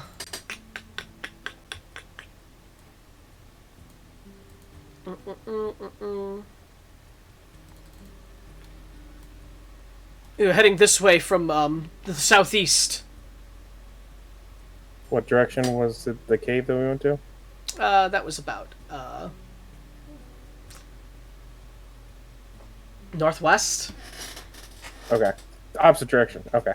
Basically, yes. Let's see. We ran into them in the opposite direction of here. Seems they're prowling around currently. As Nalgam will say, yes, they like to make their homes atop mountains, so it makes sense, especially snowy ones. Well, there's one less pack of them alive now. Good to know. They're not particularly wonderful creatures. No, they're not. Bit of a monstrosity problem here in Euclax. Suppose the hubris of magic and such. Yes, is there one that's capable of utterly smashing the head of bears in? Isaac will perk up at this. Sorry? Bears, head smashed in, bellies gorged out. That sounds weird. Where did you see this? In the cave where we found the herbs. That doesn't tell me anything that might evidently pique my interest. Maybe some trolls or other sort of giantkin? Yeah, that doesn't sound like something one of these creatures would do. Certainly not. They don't hunt bears, particularly. Wait, maybe they do. I don't remember. I think they actually do hunt bears. yeah, you did say elk and bears. Yeah, they hunt bears. They don't bash their heads in, though. Yeah. Oh, their heads Elk are very clearly smashed in as if by something heavy or strong. There's not a lot of things that can just bash something's head in. Especially a bear. Especially for no discernible reason. Was there any, meat taken? Did it appear that it was for eating? The belly gorge, did it look like they were completely empty, or You didn't just... get a chance to get just close a- enough to look. You didn't further That's fair. investigate. I don't know. We didn't properly investigate the bears. We were in kind of a hurry. I can't blame you for that. That is weird, though. This was in that cave, you said? Yes. Yes. Perhaps something worth checking out. I'm very curious about it myself. Well, if you're... I don't intend on going back out. I don't intend on going back out there unless I have to before the storm comes down. Yes, I wouldn't recommend doing it during the storm at the very least. If you want to investigate it, at least wait till the storm passes. could pose a threat down the line. It could, but might be better just not take that risk. There could be more snow prowlers out right now, and there are a lot. Sorry, Schneetriebers, he'd call them that. Might be more Schneetriebers out right now, and they can blend in very well with the blizzard. Of course, you're right. I should put it out of my mind.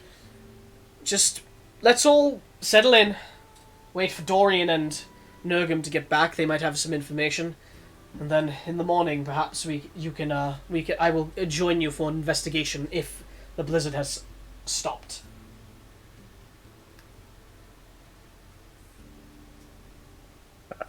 Silas is gonna go walk over to the armchair next to Josie. You gonna sit on it? And kind of lean over to the couch. Now, I know you're not nodding off over there. I'll tell you. Don't make me have to tell you another thrilling tale from my dear Mage Lily. I mean, I feel like my head's the only thing working right now, so.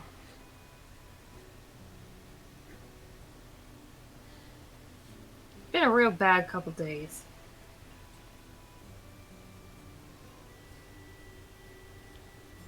Made some very impactful shots out there. Why don't you remind me exactly how your gun works? All right, and she'll start Okay. deconstructing. So you guys are gonna wait about a bit.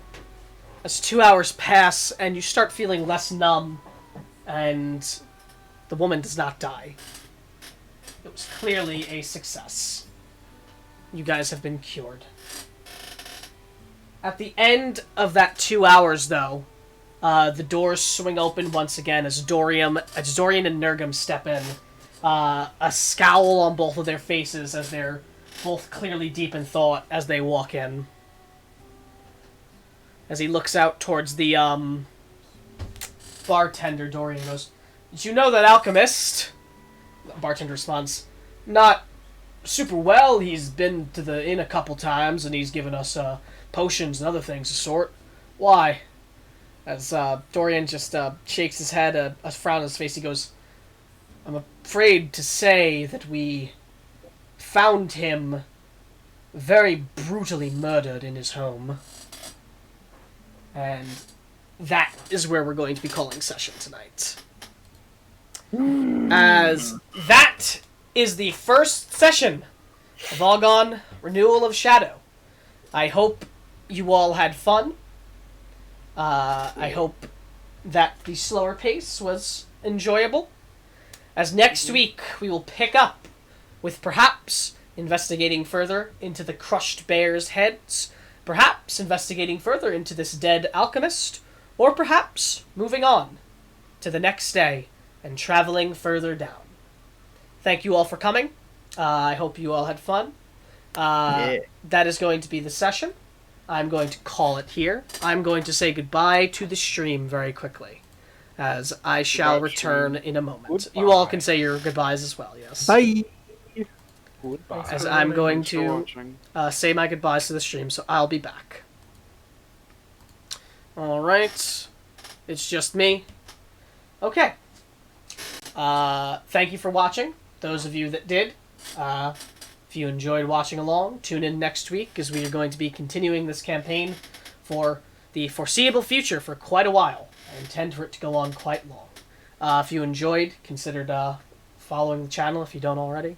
And tune in next week to see where the humble beginnings of this journey continues on to next. Thank you, and good night.